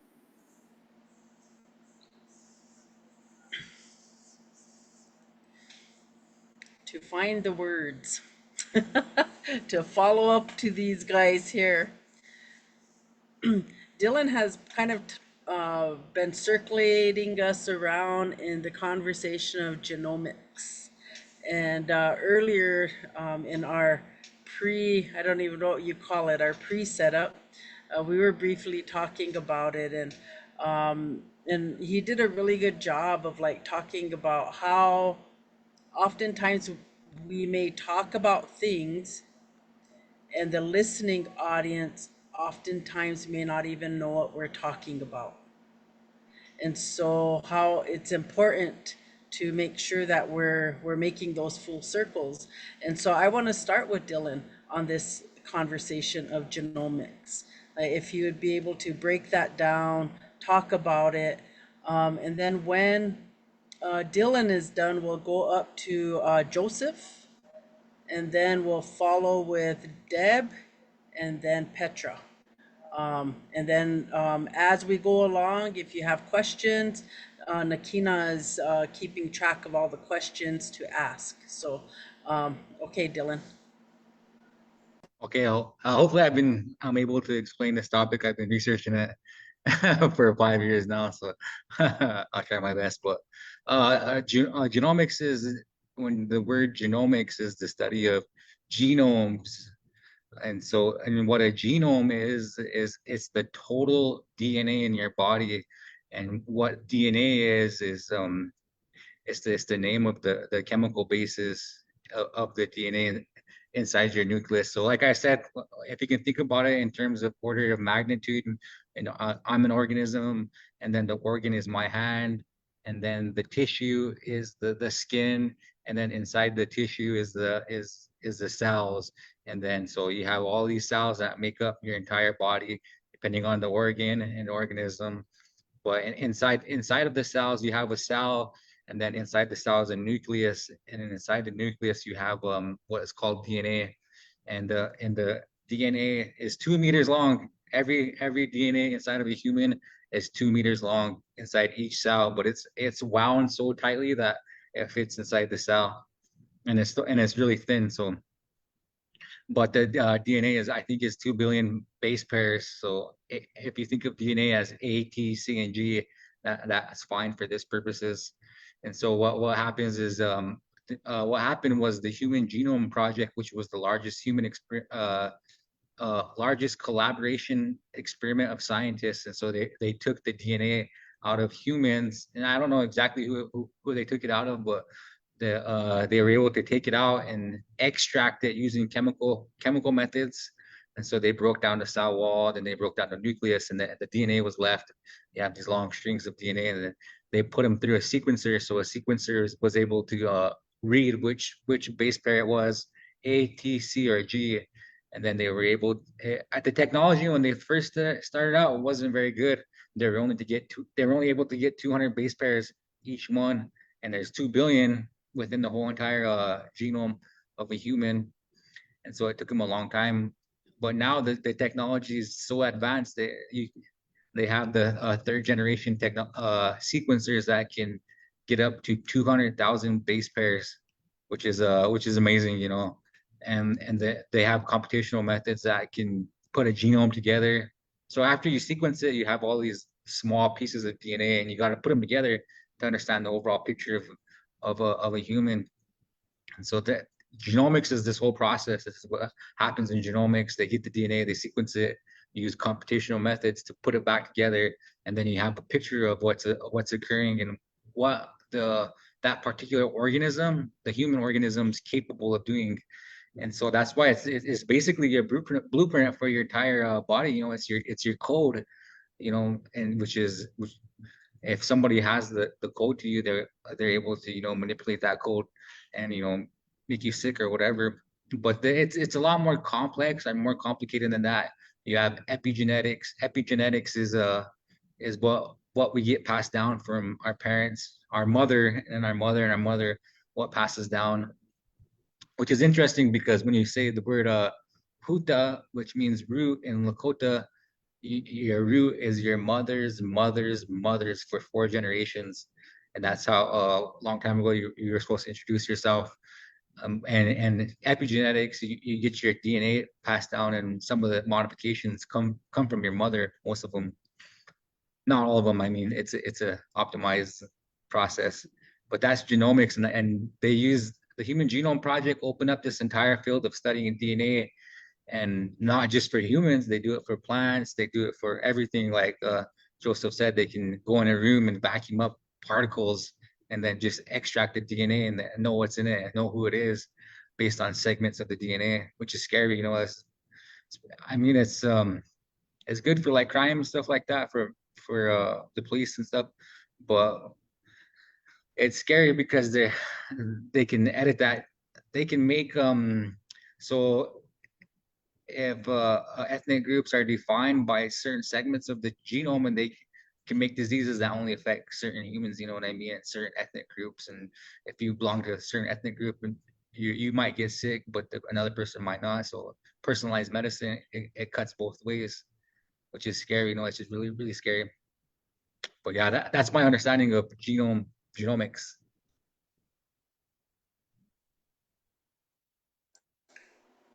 Joseph? Yeah, I wanted to go back a little bit towards data. Again, you know, whether it's water or soil or plants or air, all of that data can impact human health, right? But we often focus too much on our own health and forget about our obligations to our non-human relatives. And our biggest non-human relative is the earth, right? Unchi Makha. And some of the data that is being collected over reservations is LiDAR data and ground penetrating radar data. They've been doing this for the last 15 years. And right now, Rosebud and Phil Two Eagle and James Rattling Leaf and another gentleman from Sinte Gleshka are all now up in Boulder, Colorado with the University of Colorado, talking about how to share this data with tribes and make it useful for tribes. And that's all well and good, but the U.S. Geographic Service never really asked tribes if they could do that, right?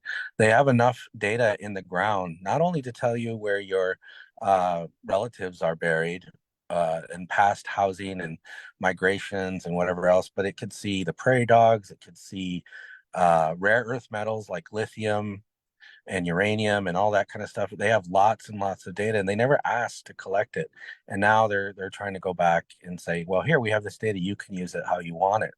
And to me, that's something that tribes need to understand.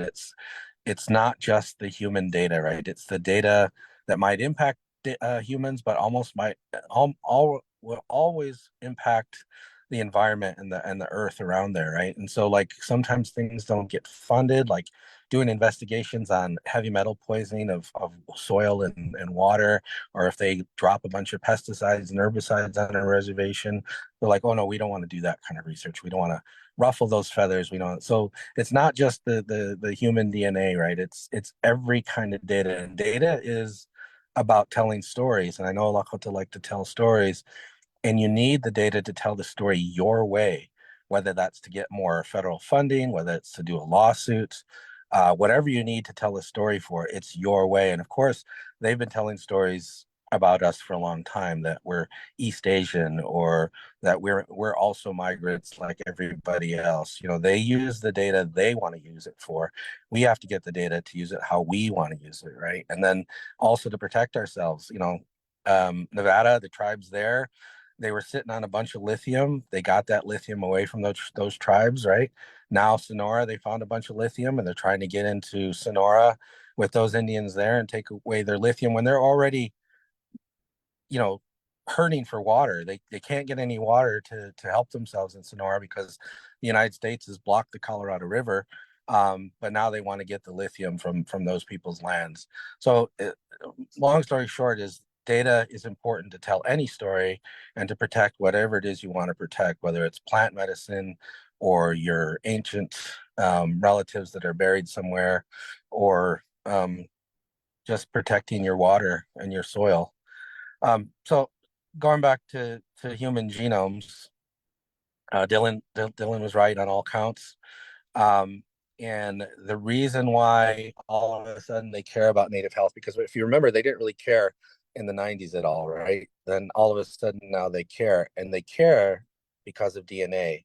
We and a few other people, like our relatives in Hawaii and Samoa and New Zealand, represent something very different from the rest of the world. Most of the world is connected by land, you know, Europe, Asia, Africa, connected by land, and we were separated.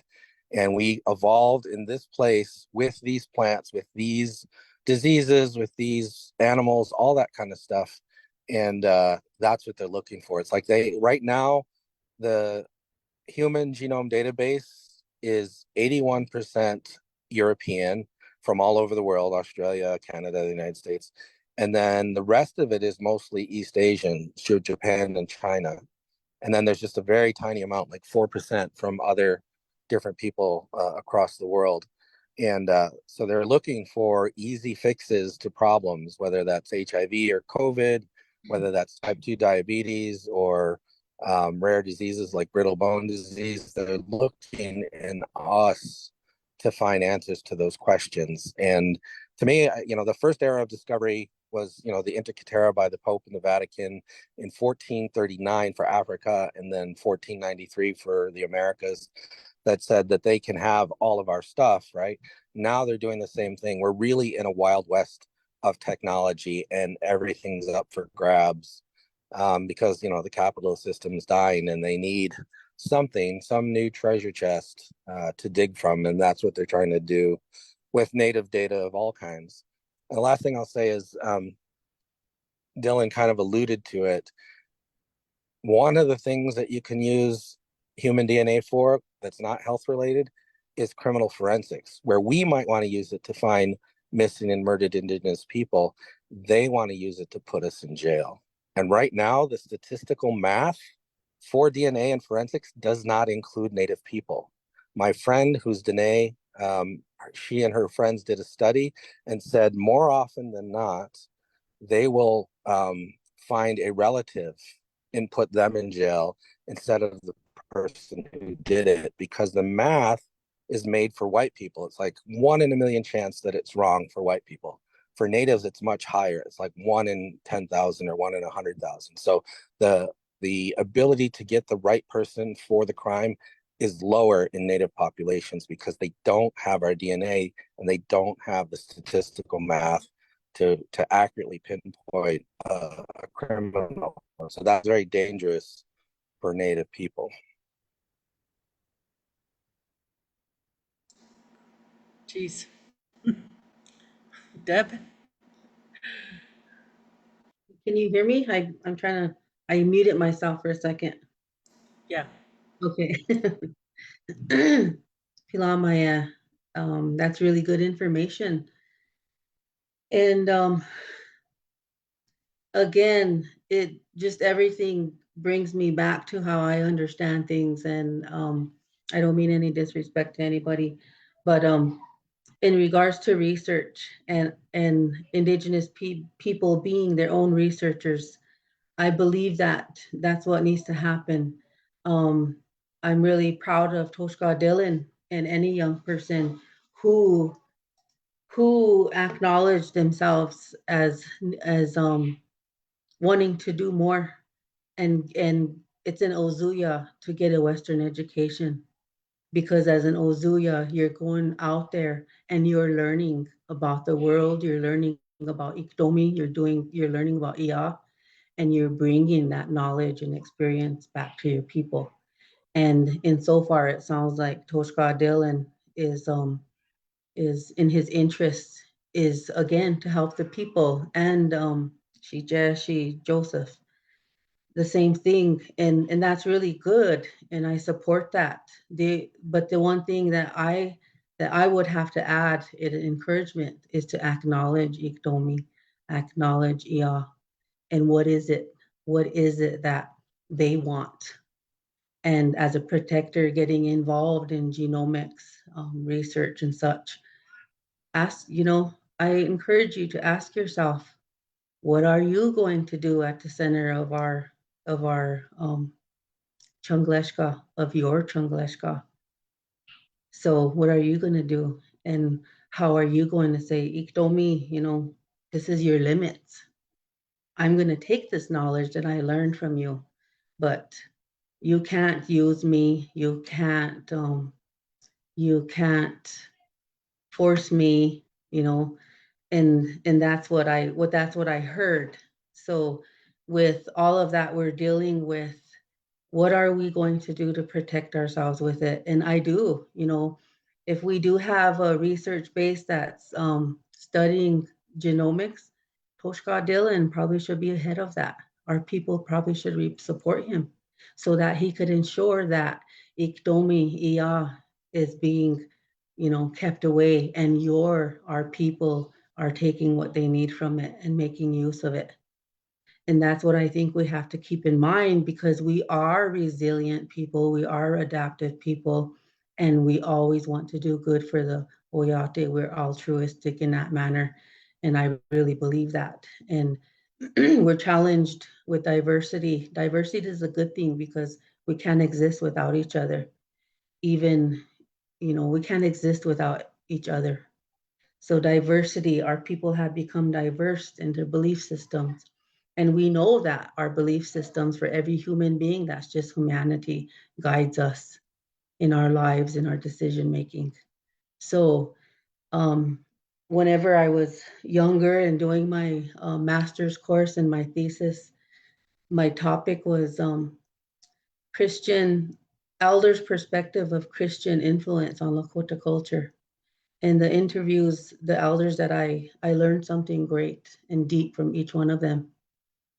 And what that brought me to in my outcome, in my own personal outcome, is to really help me understand the division in our people, in the individual autonomy that exists in the world and in everyone's way of life, is that our Lakota people were once Lakota by belief and blood and everything.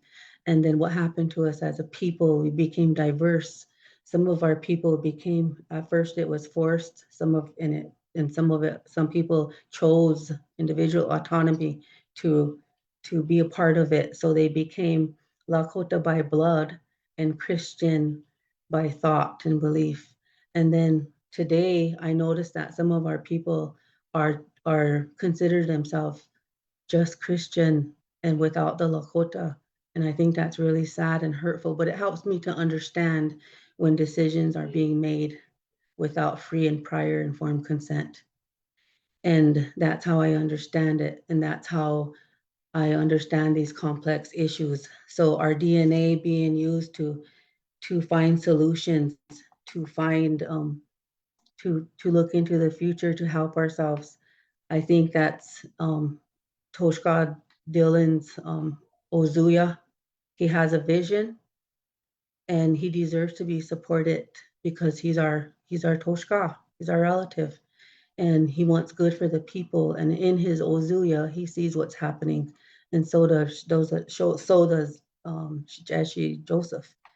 And so with that being said, again, we have it in our way of life, our Lahowi Shokanki, we have it in our constitution, our inherent rights, our right to be who we are, our right to have say over things that we do and choose to do. And the importance of that is getting the collective, respecting the collective in thought and where we are at as a people. And so if the tribe as a people, as a collective, see it fit to get into genomic research, be a part of it, then that's what the people decide. But always remember, you're dealing with Iya and Ikdomi, and that's always there. That's always there to help us grow, help us not survive, but help us flourish. And we are dealing with, in this day and age, dealing with diseases that were developed. And so we have a responsibility to our people who don't, that are even disconnected, that choose to be just Christian, that choose to be Lakota by blood only. So we have a responsibility, and that doesn't mean they're bad. It doesn't mean I'm not trying to degrade them in any way. We have a responsibility as a collective. So free, prior, informed consent is very necessary.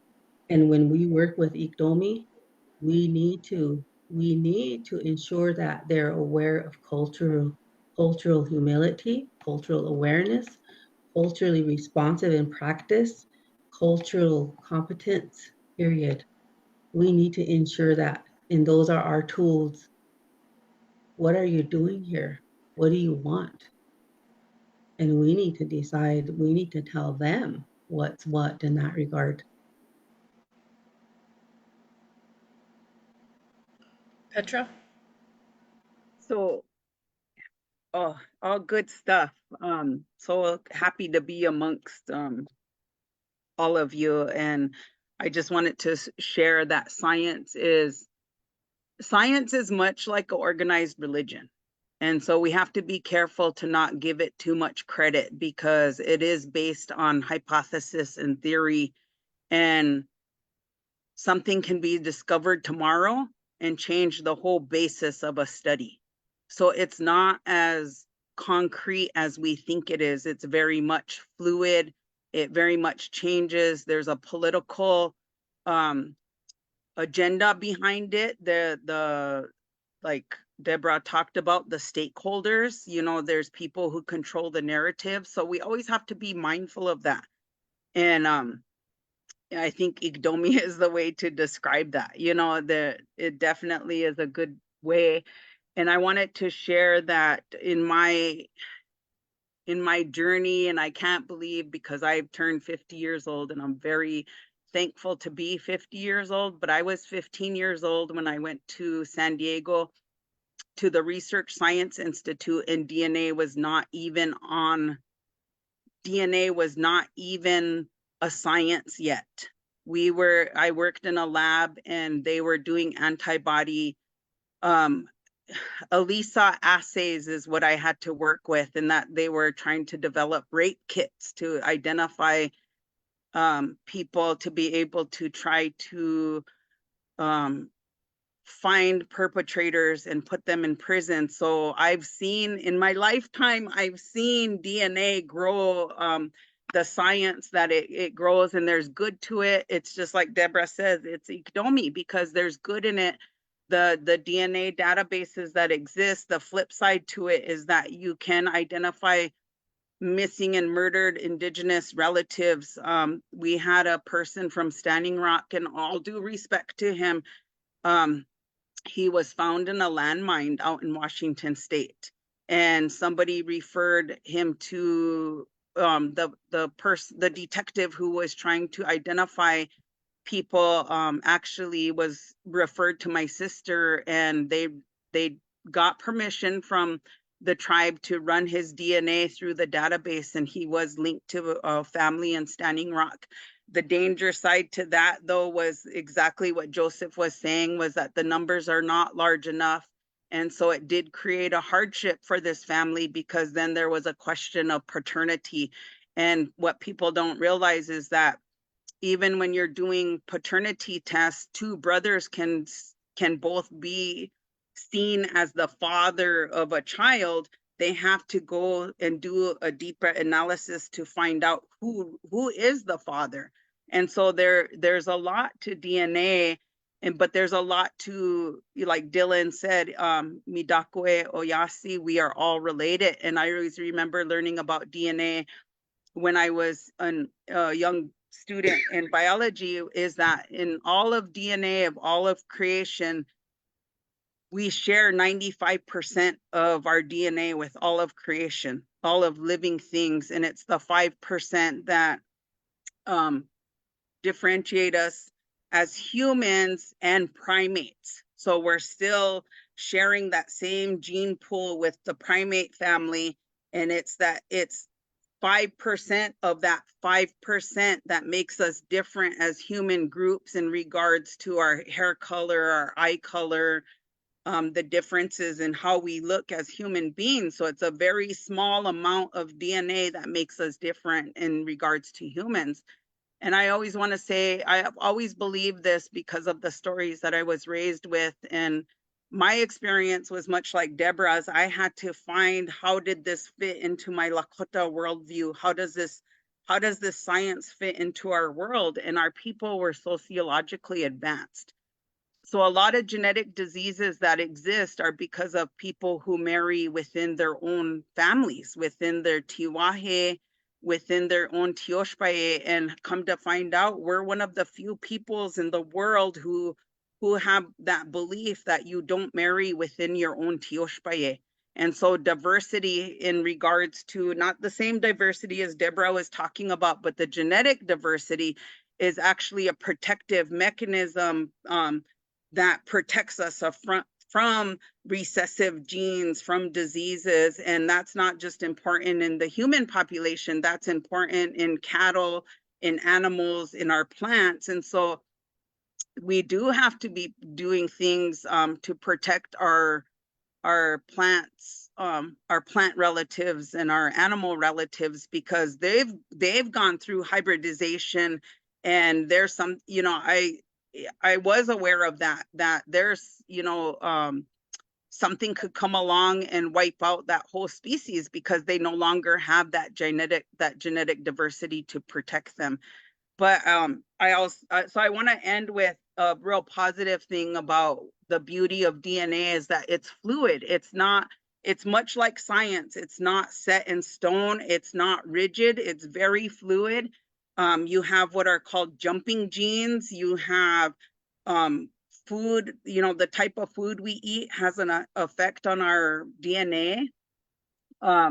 We talk about historical trauma and how it damages our DNA, the smoking, the sunlight, all of the drugs that impacts our DNA, the health of our DNA, as we get damaged DNA, the telomeres shorten, which is actually our lifespan. And so this is epigenetics. This is what Dillon was talking about. And the beauty of it is that we can heal our own DNA. We can heal the DNA of our ancestors because they passed it on through us. And we can do that.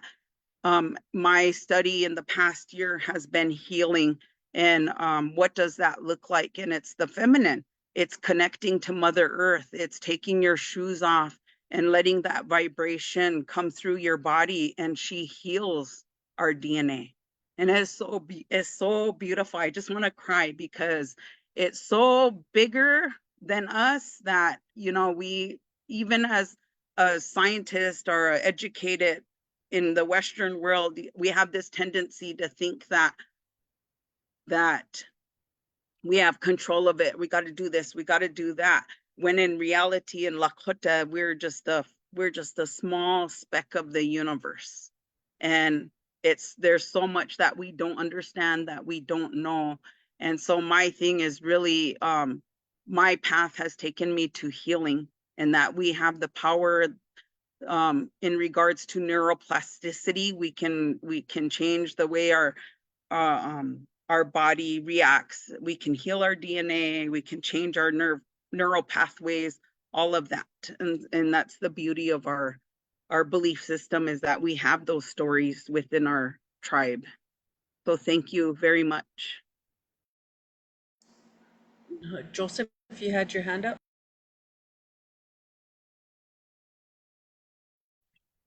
Yeah, I wanted to, I don't really know where it comes from. I've been all over Indian country for a lot of different tribes, and I've been doing this since 2007, trying to raise this alarm.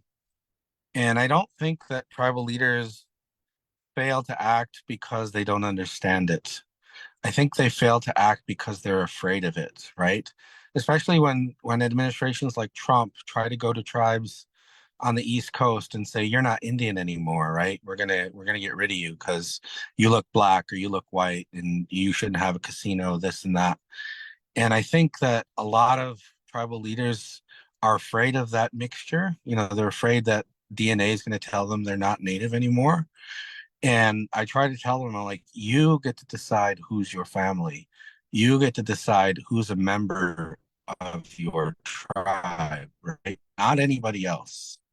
You know, the Italians are equal parts Middle Eastern, African, and European, but nobody says they're not Italian, right? They get to decide who's Italian. And it's this fight between full bloods and mixed bloods, I think, that is going to lose the larger fight with the federal government, right? And so I keep hearing white people say natives are hopelessly mixed, right? And now I'm starting to hear that from native people, that natives are hopelessly mixed. And to me, that's a wrong sentiment. Just because people are mixed doesn't mean that their resources don't need protecting. They still need protecting because they belong to you. They don't belong to anybody else, right? And so they're saying, well, we might as well just throw our DNA with everybody else's because we're mixed like everybody else, but we're not. I feel like we're very special. From Alaska to the tip of South America, we're very, very special and different from the rest of the world. If a Lakota marries a Navajo, yeah, you could say they're mixed, but are they mixed in the same way as a Navajo marrying a white person? I don't think so. And I say that because I have a white daughter, her mom's white, and I understand you still love those relatives. But for me, there are bloods. There are full bloods in the reservation. There are full bloods in the Southwest. There are full bloods in the Amazon. There are full bloods in Mexico. And by the way, I'm Mexican. There are full bloods in a lot of places in the Americas that need protecting. Just because people are mixed doesn't mean you give things away. Like we're different from Africans, we're different from Europeans, we're different from East Asians. And if we weren't different, they wouldn't be so hell-bent on getting our DNA. In fact, I heard from a scientist recently who said, you know what? We'll just go and collect 100 Latinos, right? We'll get rid of the black DNA, we'll get rid of the white DNA, and we'll make an artificial Native American genome. And I said, go do that then and stop bothering us. But they're going to keep bothering us because they want pure blood Native DNA. They think, whether it's true or not, they think that there's gold in that DNA. And that's why I'm not trying to be like a genetic purist or a racial purist. I'm just trying to say that we owe it to our ancestors to protect those people who choose not to mix. And there's a lot of them.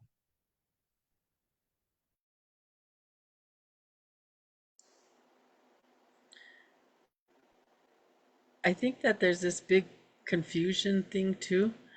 Like, it's something that Petra was saying earlier, you know, in regards to who we are as peoples and watching bloodlines.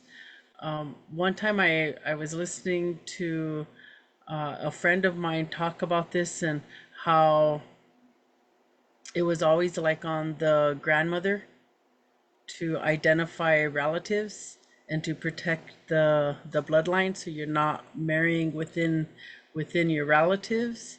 And so the assumption then would be that you're marrying other, right? You're gonna marry, you might be marrying within a different tribe, a different group of people. And so to say that about being mixed blood, like we would have to maybe acknowledge that, because we're intermarrying with the other groups of people on this continent long before Washichu people arrived. Petra? Yes, definitely, because even, the making of a relative is so important. Hunka is that, you have a visitor or outsider who comes to live among the people. You're gonna make our way is to make a relative of that person, and then that whoever made that relative then is responsible for that person's actions. So it goes deeper than just the genomics and whatnot. But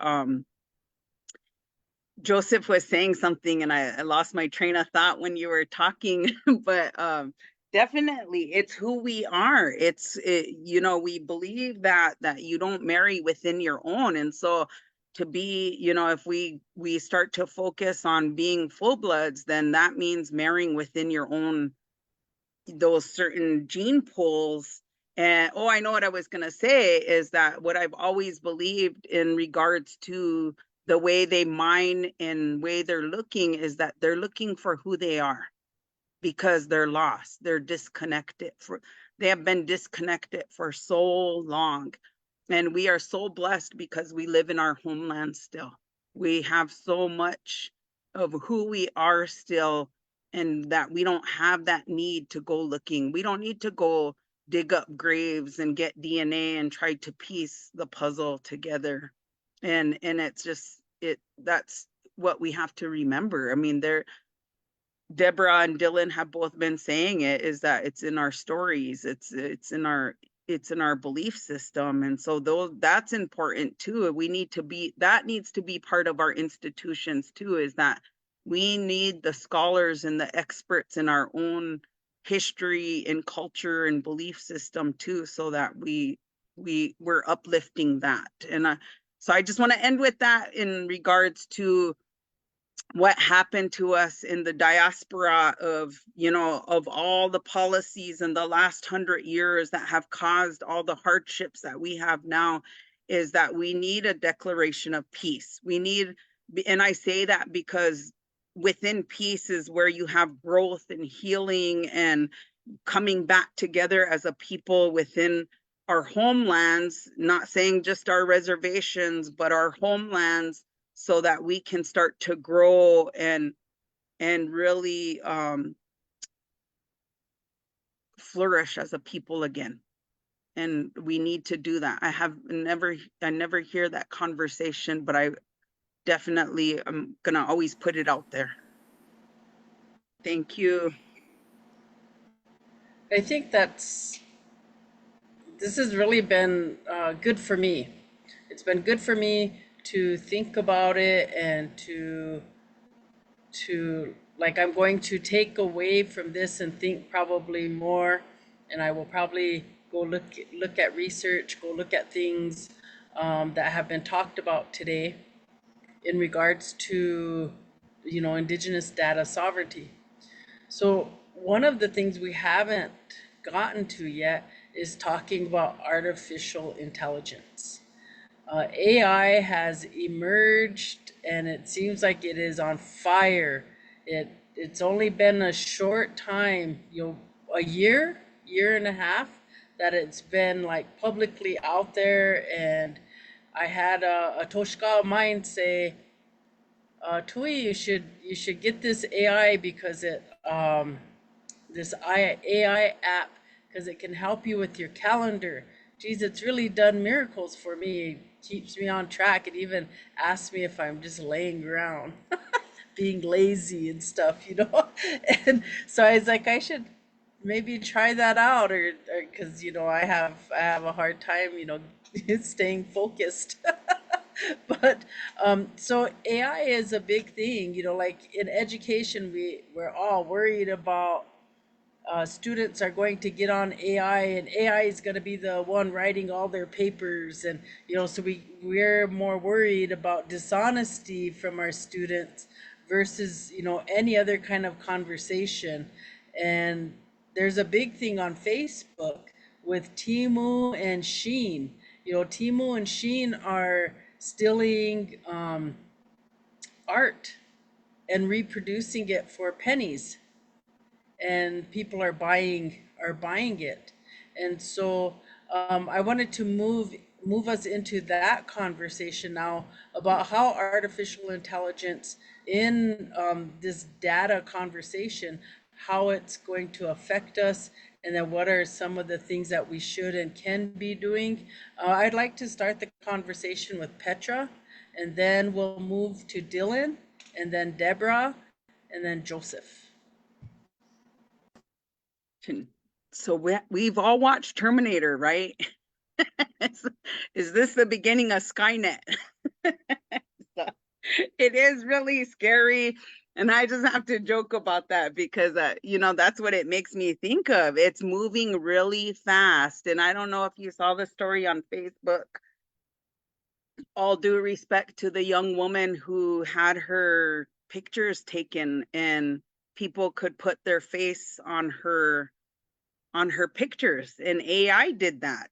And one of the things about what we're finding out is that anything that you're putting on the, Dillon mentioned a little bit about this too, but just expanding on it, is that anything that you're putting out on the internet, that you're putting out in Facebook, and then especially when you're agreeing to use AI, you're then agreeing to put all of your information for AI to use.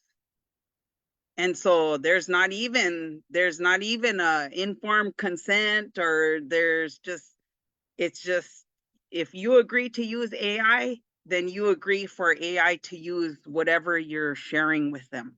And so to me, that's, I'm still trying to wrap my head around that. I still have to read a lot. But it's definitely, I think there has to be a lot of conversations about it. And if you've read some of the articles or seen some of the stories, they share some of the papers that are written by AI, and you can spot them out. You can show that, you can see the difference of when it's written by AI versus when it's written by a person. So, that AI is definitely not gonna be up to par. It may be better in some areas, but not so if humans are doing it. So definitely a lot to learn myself and try to catch up.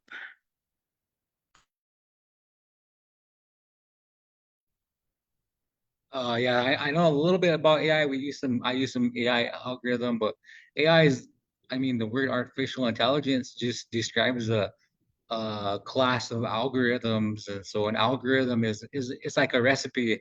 So a recipe is you have ingredients, all these different ingredients, and then you have a recipe, and that recipe is going to tell you what to do with these ingredients, and then you get the output. So you have an input, and then the algorithm, and then the output. So artificial intelligence is just a class of different types of algorithms, machine learning, deep learning, neural networks. Neural networks is the type of architecture that the algorithm uses. One of the scary things about, not the scary things, one of the amazing things for artificial intelligence, there was this problem in biology. You take a DNA sequence, and you take a long DNA sequence, and you're like, well, what type of protein, or what's going to be the function of this DNA, and how is it going to fold into a protein? And that problem was extremely difficult. It wasn't solved, and then artificial intelligence was created and solved it within a few months, which was crazy because it was unsolvable by humans. But that's just one thing you could do. That one type of algorithm is capability. It's artificial intelligence isn't like humans. Humans can do a multitude of different things, and we're intelligent with everything we do. You know what I mean? Just like walking down the road, you use calculus in your mind, to how much, where to step, how to step, how much to step, where to walk, you remember, and you just do it all unconsciously. It's just in the backdrop of your consciousness.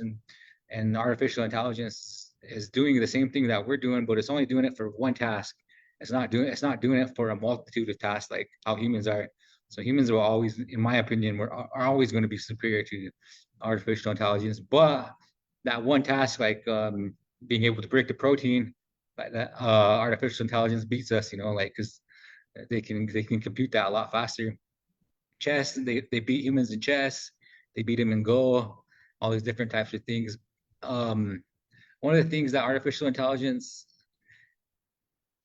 is used for large language models. When you're talking to a chat bot, it's just predicting the best words to say back to you. It's not thinking, you know what I mean? Like how we're thinking, like what words do I use when I'm communicating to communicate my point? You know, we're consciously thinking about that inside our mind, you know what I mean? Or unconsciously. Artificial intelligence isn't doing that. It's just, this is the probability of, because it read so many different text, that this is the best probability, the best words to use in this context, and it has all these different indexes it uses to do that. So it's not thinking like humans, but it's thinking in a different way, which is might be a little bit faster than humans. I'm doing an internship this summer to teach artificial intelligence to kids in South Dakota School of Mines. So we're taking 18-year-olds, 19-year-olds. If there's any 18 or 19-year-olds that want to learn about artificial intelligence, I'm working with Indigenous, but we'll be teaching them and giving them laptops, and then for 3 weeks they'll learn how to build their own neural networks using Python. That's my understanding. It's a little bit technical, my explanation, but it's I like to explain things. Joseph?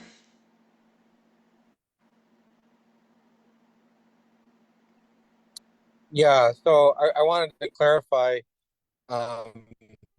you can sort of classify all these things as AI, but AI doesn't really exist yet. AI is, as Dillon said, an algorithm that can not only start its own parameters, you know, its own search, its own goal, but then when it doesn't achieve its goal, or if it does achieve its goal, it makes new goals for itself, or the goal that it achieves, its own motivations, and so it doesn't really. That's what we're trying to create right now. We have this deep learning, machine learning algorithms that really well, but like Petra says, when you see a paper written by AI, it's really, you can tell that it's fake. You can tell a human didn't write it. Not only is it really repetitive, it says things the same way. I mean, it says things different ways, but basically.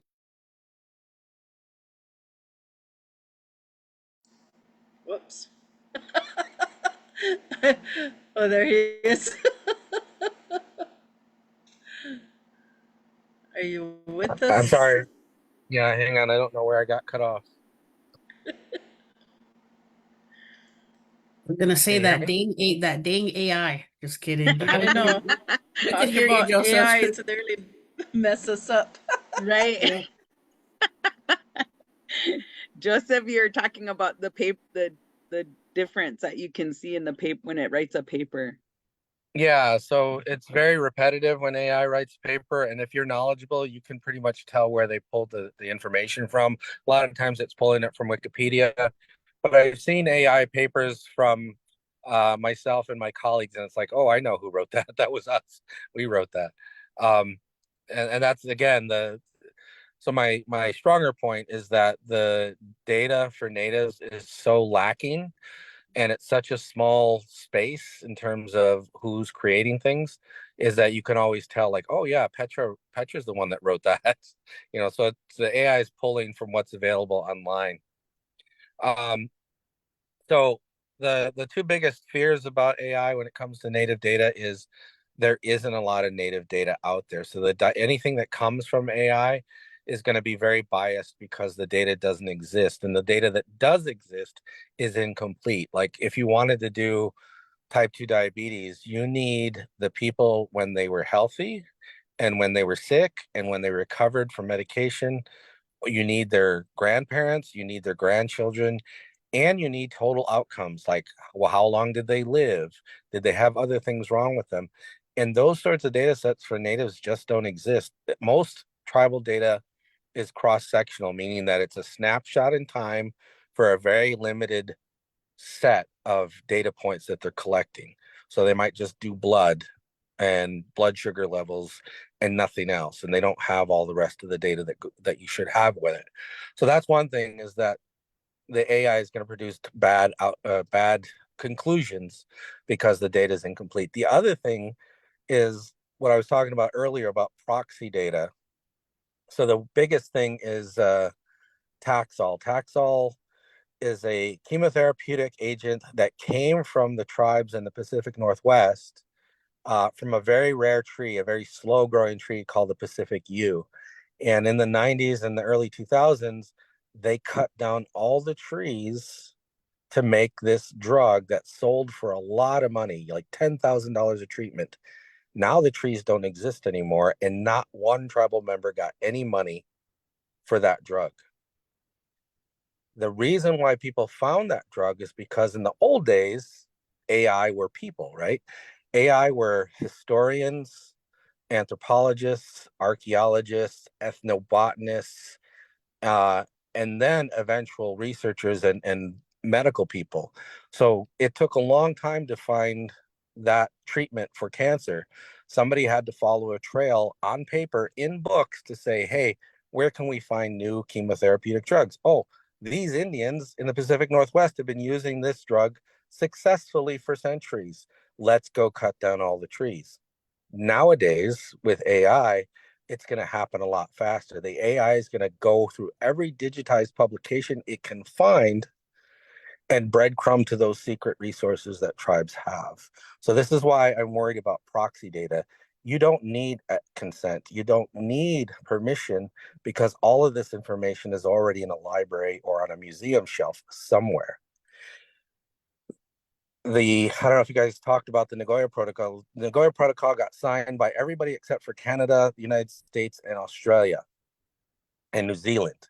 The Nagoya Protocol protects all non-human data that is part of Indigenous knowledge, so that Indigenous people can get some kind of money or benefit from it.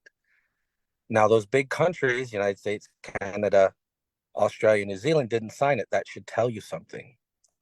Part of the Nagoya Protocol, when they first were voting on it, they said nothing can be reclaimed. So corn, sunflower seeds, chocolate, vanilla beans, squashes, you can't go backwards in time and say that belongs to you. And then they said, okay, that's fine. We understand that.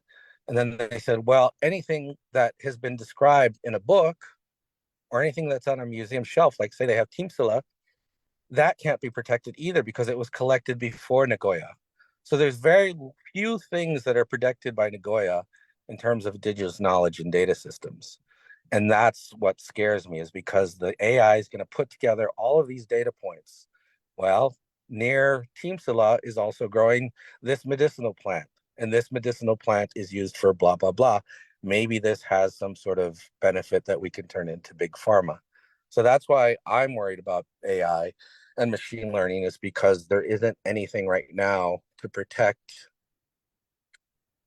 humans from AI commercialism, because that data was already out there. They didn't have to ask your permission.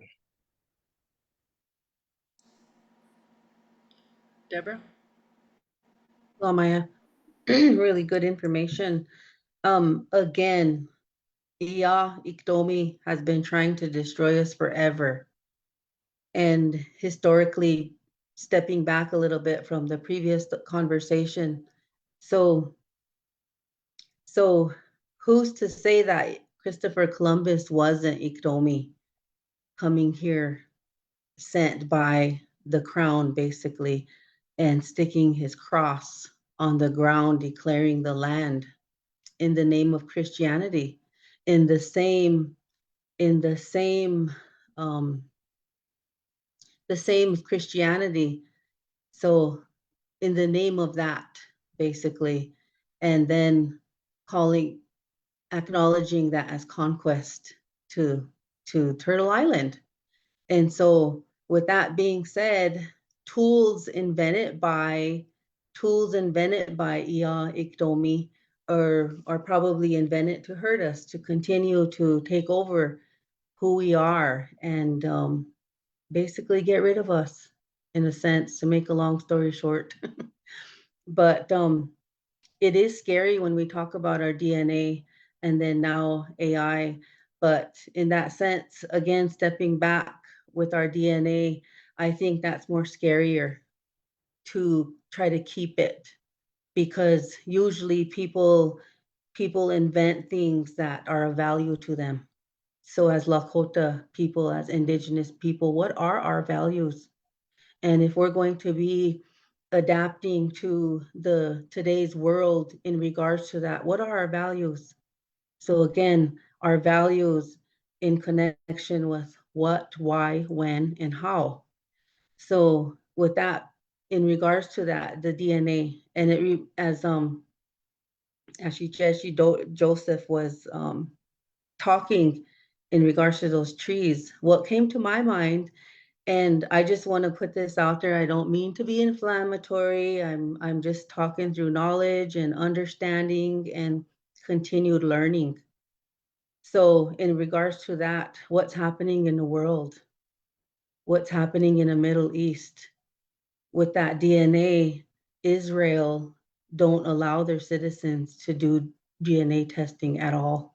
It's illegal. And they're not allowed to do that. Why? Because historically, that land that they're fighting for, committing genocide on, is not their land. And so in regards to that, they're taking it and they're even destroying what I read. They're even destroying the olive trees. Why? Because without those olive trees, they don't have a connection to that land. So that's a proof that their DNA and where they come from, because DNA will prove that they're not even from that land. So that's something that brought to my mind in regards to that. And what happened to us as Indigenous people, as Lakota people? What was destroyed? Our food, our buffalo. That's our connection to our land, our language. So we continue to fight to preserve those things. And we continue to say that we're still here. So that's the scary part of DNA and giving your DNA. And blood quantum, that was a mechanism to divide us. And as far as Lakoi Chokanki, our way of life, Wotakuye, who we are in relation to each other.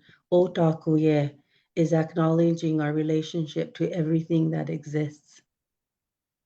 And everybody that exists, everything and everybody, you know, all around us and the universe. So that's what that brings to mind in listening to this. And in regards to AI, I think that we're all in a day and age where we are intelligent. And so with this tool that's being developed, the AI, so anytime you prompt it to give a response, like it's really knowing what it's talking about in a, you know, in a professional bullshitting voice.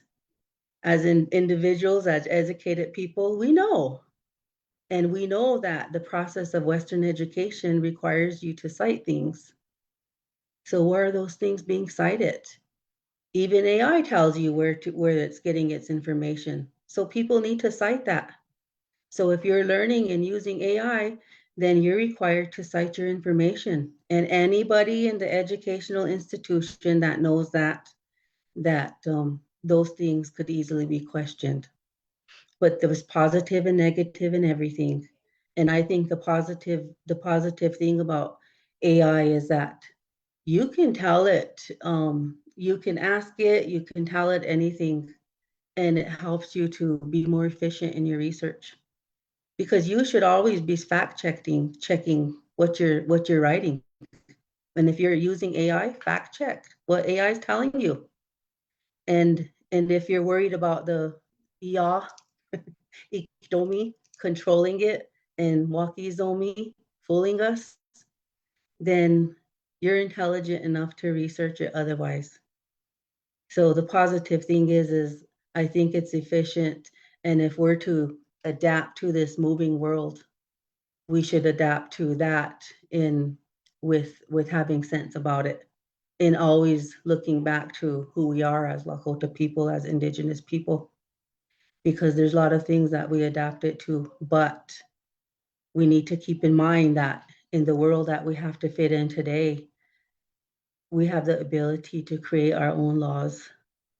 We have the ability to improve our policies and laws.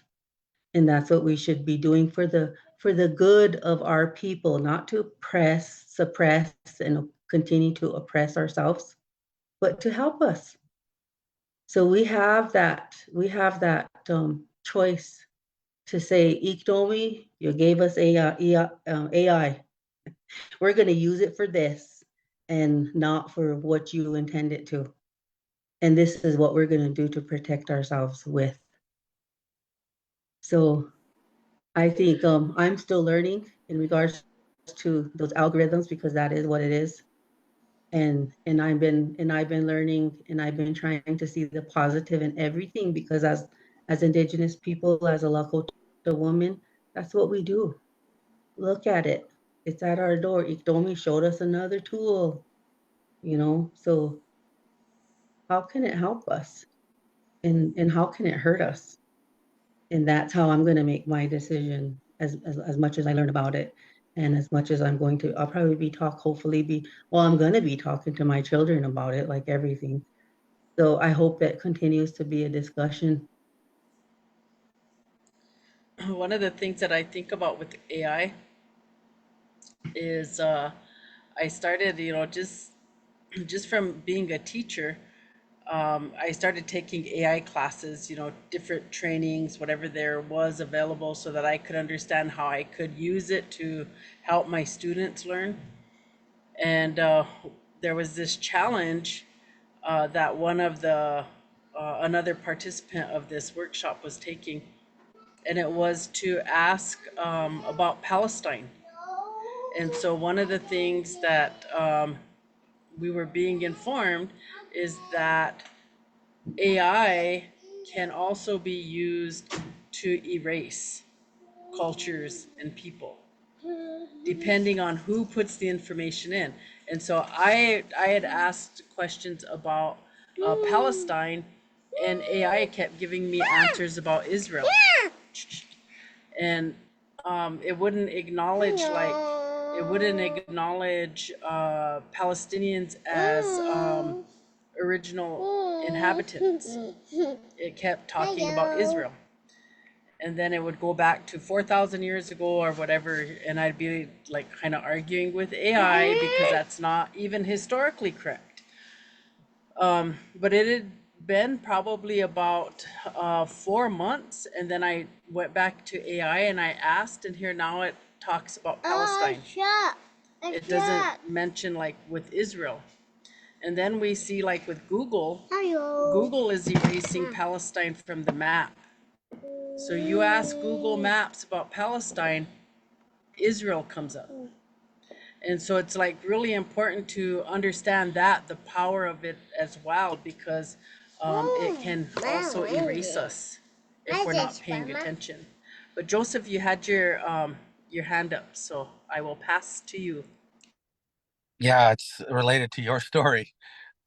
During Victory Day, I was using an image generator because I wanted to have an image of Custer on the ground and defeated, right? Surrounded by either a bunch of natives on horses or a bunch of natives standing. And I put the prompt in all kinds of different ways, and it would not produce the picture. So either the data that it was going to online didn't show any such picture, or the way that the algorithm was written wouldn't allow it to put Custer on the ground with Indians in Victory, right? So it produced almost always Custer on a horse and the battlefield covered with a mixture of natives and U.S. Army soldiers. And then one time it put a native on the horse, but he was dressed as Custer. But again, the natives were dead on the ground. Like, it just would not put Custer on the ground. It put everybody else on the ground, and then did something with the guy on the horse, or the guys that were standing. So there was one with a bunch of natives dressed in army uniforms, but never natives, how natives are winning that victory. It's just the AI just wouldn't do it. So again, Iya and Iktomi, what are you gonna take from them? Are you gonna eat everything they feed you? You know, are you gonna drink everything they give you? So if they keep repeating falsehood and it spreads around and there's no historical records left digitally,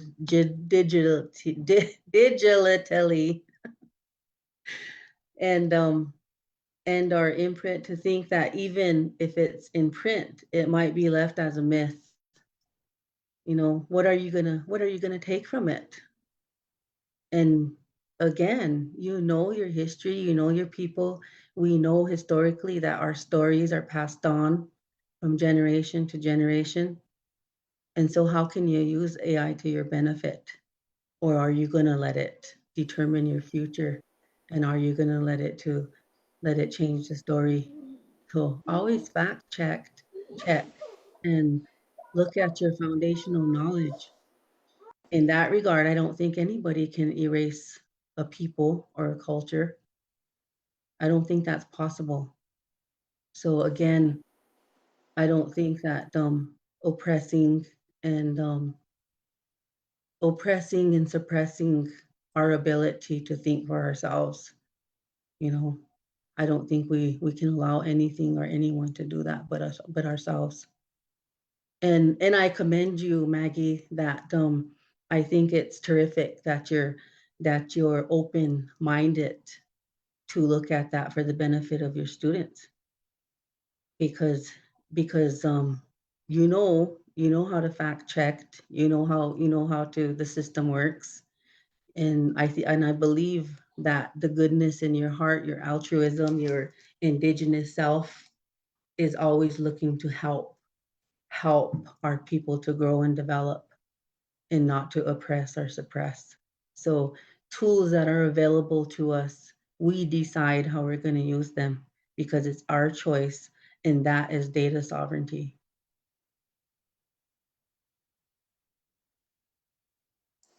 Joseph? So I have one story. Yeah, to some degree, you can't erase a whole people, but you can change their mindset. So if you know anything about Mexico in particular, Mexico is a 92% indigenous country, but only 35% of them claim any sort of indigeneity, right? The rest of them say that they're Spanish, or that they're mixed blood, right? So my group are called the Purepecha from the state of Michoacan, and a lot of them came to the U.S. after NAFTA and CAFTA because they couldn't make a living down there anymore. And they spoke only Purepecha. They didn't speak Spanish. They didn't speak English. And so it was hard for them to get acclimated here. But a lot of them came over when they were like 5 years old, 12 years old. And they got an education here. And then they went back to Mexico. And when they went back to Mexico, they said, I was born a native person. I came back as a Latino. They let themselves be brainwashed by the United States. And in terms of some of this stuff here in the United States, I had a Jewish friend that was trying to counsel me not to come out to South Dakota when I moved here back in 2004. And he's like, there's no natives left. I'm like, there's a ton of natives left. He's like, well, they're not really natives. I'm like, yeah, they're still natives. He goes, well, if they are natives, they don't have a culture anymore. I'm like, no, they still have a culture. And he's like, well, the culture that they learned was all from a white man's book. And I'm like, you don't know what you're talking about. But this is a Jewish guy who should know better, but just insists that all natives in the Americas are gone, right? So we keep talking. I said, what about the 300 million natives in Latin America? And he's like, oh no, I always forget about Latin America. So this is how the erasure happens, is people get brainwashed to think a certain thing, and they just relabel people. Wow, this has really been a very educational conversation. It's hard to believe like our 3 hours have arrived. It's like, and I don't even know that was enough time for us because there's even more conversation that needs to be had.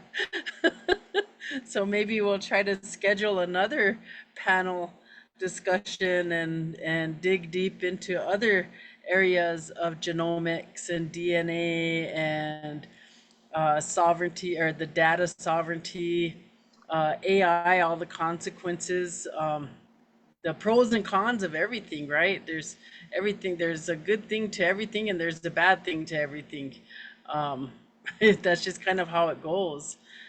So I really want to thank you guys for coming and sharing.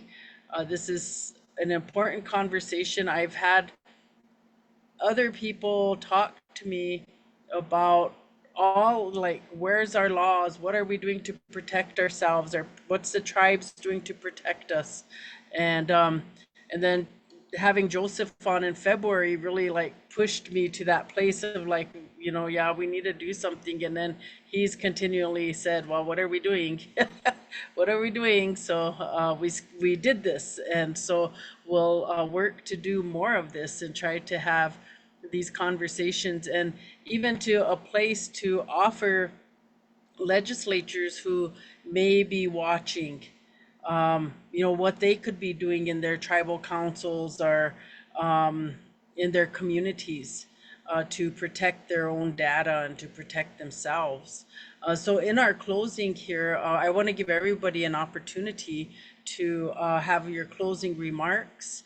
I'll start with Nakina, and then we'll go Deborah, and then Petra, Joseph, and we'll conclude with Dillon. Nakina?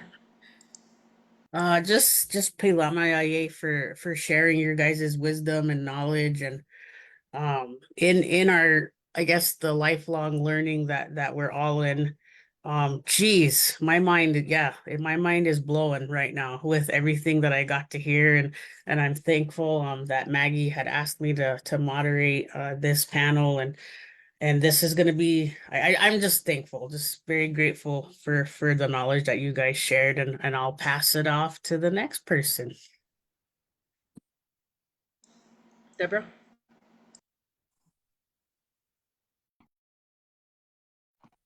Sorry. Out of respect, I muted myself because my family's here, so it tends to get loud. But yeah, in closing, and just I can't help but say something about what Joseph shared. But I don't think it's possible for AI to erase a people unless that people is unaware. And if the Mexicans came to our lands here because again, the colonizers disguised it as a place to be, the land of milk and honey, so to speak. And so if there were people that were in despair that came here and wanting to be a part of and fit in, then it sounds like they ate everything that was given to them in a poison way, and they were unaware. But it also sounds like even if however long it took, they went back to their own people because they were on an Ozuya, the way I would describe it in accordance to our Lakota foundational knowledge. And they took back what they learned, which is we don't know who we are, which is we're lost. So I hope they get reconnected to who they are as Indigenous people. And I hope that they strive to make changes within their knowledge, wisdom, and their stories and their foundation. So I guess in closing, I want to thank Strepa Maggie and Strepa Nakina for being brave and having the courage to bring this conversation to the table. And I think these difficult, hard conversations need to be had because it's the only way that we're going to acknowledge the humanity in all of us and the world that we live in, and the way things are and our challenges and barriers. And speaking from a Lakota perspective, I think that our continued life in the way we make choices and the way we take the good and leave the bad is important. And I think that we need to continue to encourage that, because we are in a difficult time. It took probably more than 150 years now to colonize us, as they say. It hopefully don't take that long for the colonizers to realize that we're human, they're human, and we need to work together, and we need to have these conversations in order to find a way to coexist so that we can all live, and we're not just surviving, but we deserve to be healthy. We deserve our health and wellness, and we deserve to be happy. And that's what we're doing for our children, our future generations. So sometime, somewhere, somebody in our life, in our Lakota way, Lakowi Chokanki, had a vision to Humblecha. And so they were told about the Sundance. So I encourage Toska Dillon, because he's the young person here, continue to follow your Lakowi Chokanki in your Chongleshka, acknowledge it, and continue to Humblecha, because it sounds like you are in your Ozuya, so your Humblecha is a continual guide in how you're going to continue and move forth with all of the modern day technological tools that are given to us, and that we would either choose to use or not. So we all have that. We all have those steps within our Chongleshka. Wopila. Petra? Lila Wopila Tanka. I just really appreciate being given the opportunity by my mashke Maggie to come to the table. And thank you for all of you for sharing your experiences, your lived experiences, which is really important. And I want to say that, as I look at the pictures, this has always been my goal as a young person, and being told that I could leave the reservation and go off to college, which broke my heart because it meant I had to leave my family.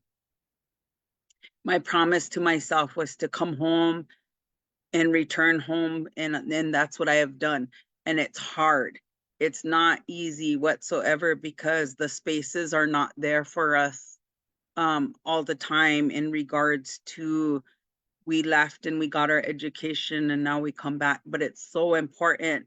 And so I want to leave that with, I want to leave this circle saying that it's so important for us to come home, so that we are bringing what we lived and what we have learned back to our people, so that our people benefit from it, but also that our young people see us, and that we're the role models in our communities to show them that they can do it, and that they can come home, that they get to come home. Because that whole thought of going off to college, and it wasn't sold to me as coming home. It was, you're going to go off to college and become successful, that somehow leaving our people meant success. It didn't mean success to me.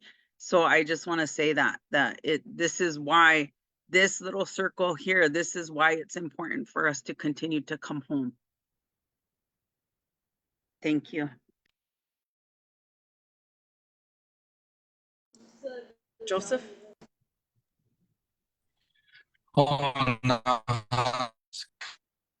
Tatureate kanani heri simarani haraparani hamashaka ini huriatekwa humble. So I said in the language of Petra, the sun and the wind and Mother Earth have conspired today in a good way to bring us all together.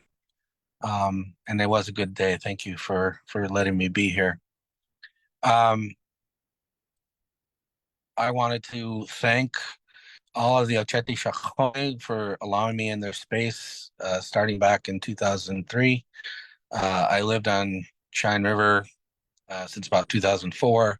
I've lived on Shichangu. I've lived on Ogallala. I have significant interactions with Hunkpapa and cool Yracheta, and I'm starting to have more interactions with Flandreau and the Sisseton. And everybody's been very, very nice and welcoming to me.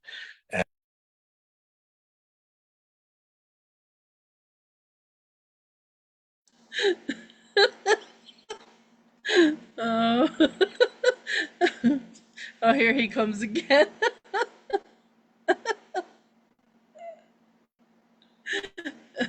I don't know where it left off. Sorry. He was talking about Flandreau, thinking or getting in contact with Flandreau. Oh yeah. So I've been more in contact with Flandreau and Sisseton lately as well. Maybe if I turn my camera off. Yeah, and everybody's been super, super welcoming to me, no matter where I go. And I thank Shine River for allowing me to do the work that I do here, and setting up this facility to be a resource and a safe harbor for anybody who wants to use us. And you know how they have the hashtag land back? Well, those in my circle have the hashtag data back, and not data back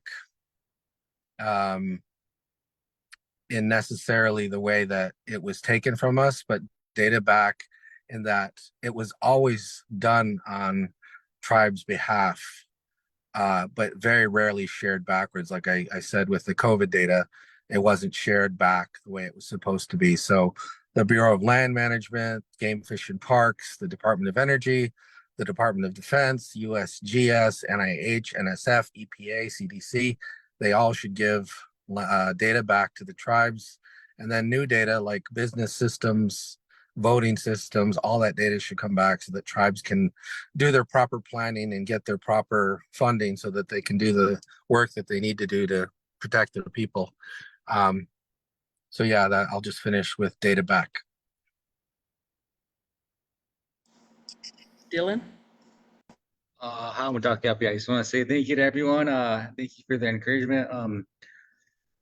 Dewey, Deb, and it really means a lot for me to be in spaces like this amongst my relatives because just the encouragement I get, but also like the same understanding of the world. You know, I don't have to always explain myself so much. You know what I mean? Like this is the way I think. This is why I think. We all think in a similar manner. So that always makes me feel a lot better than feeling like I'm a outcasted scientist. But yeah, I really appreciate this conversation. And one thing I wanted to say before I left was that the language revitalization movement and protecting our language is something that needs to be discuss more too, and getting the rights back and getting back the material that was taken by Lakota Language Consortium LLC, and now they use it to generate materials and generate profit. And we need to control that. We need to control our own language. We have everyone here is talking about who we are and where we're from, and the reason why we are the way we are is because of our language, and then our language helps us process information, the neural networks in our mind, and our Lakota language is our culture, our beliefs, everything, our connection to the land, and so it's important that we own that. But yeah, thank you guys. So I'll contact all of you guys and we'll schedule another one. Probably maybe try to look around fall time or something if you guys are available and game to do it. With that, you guys, I want to thank all of you for coming. It was my honor, my pleasure to have you here. This is stuff that Toksa Hour always is trying to do, is try to find ways to bring communication to the people and inform our people of our own leaders, our own grassroots people that are doing. So you guys have a blessed rest of your Sunday and a good week. We'll talk to you again. Doksha. Doksha, okay.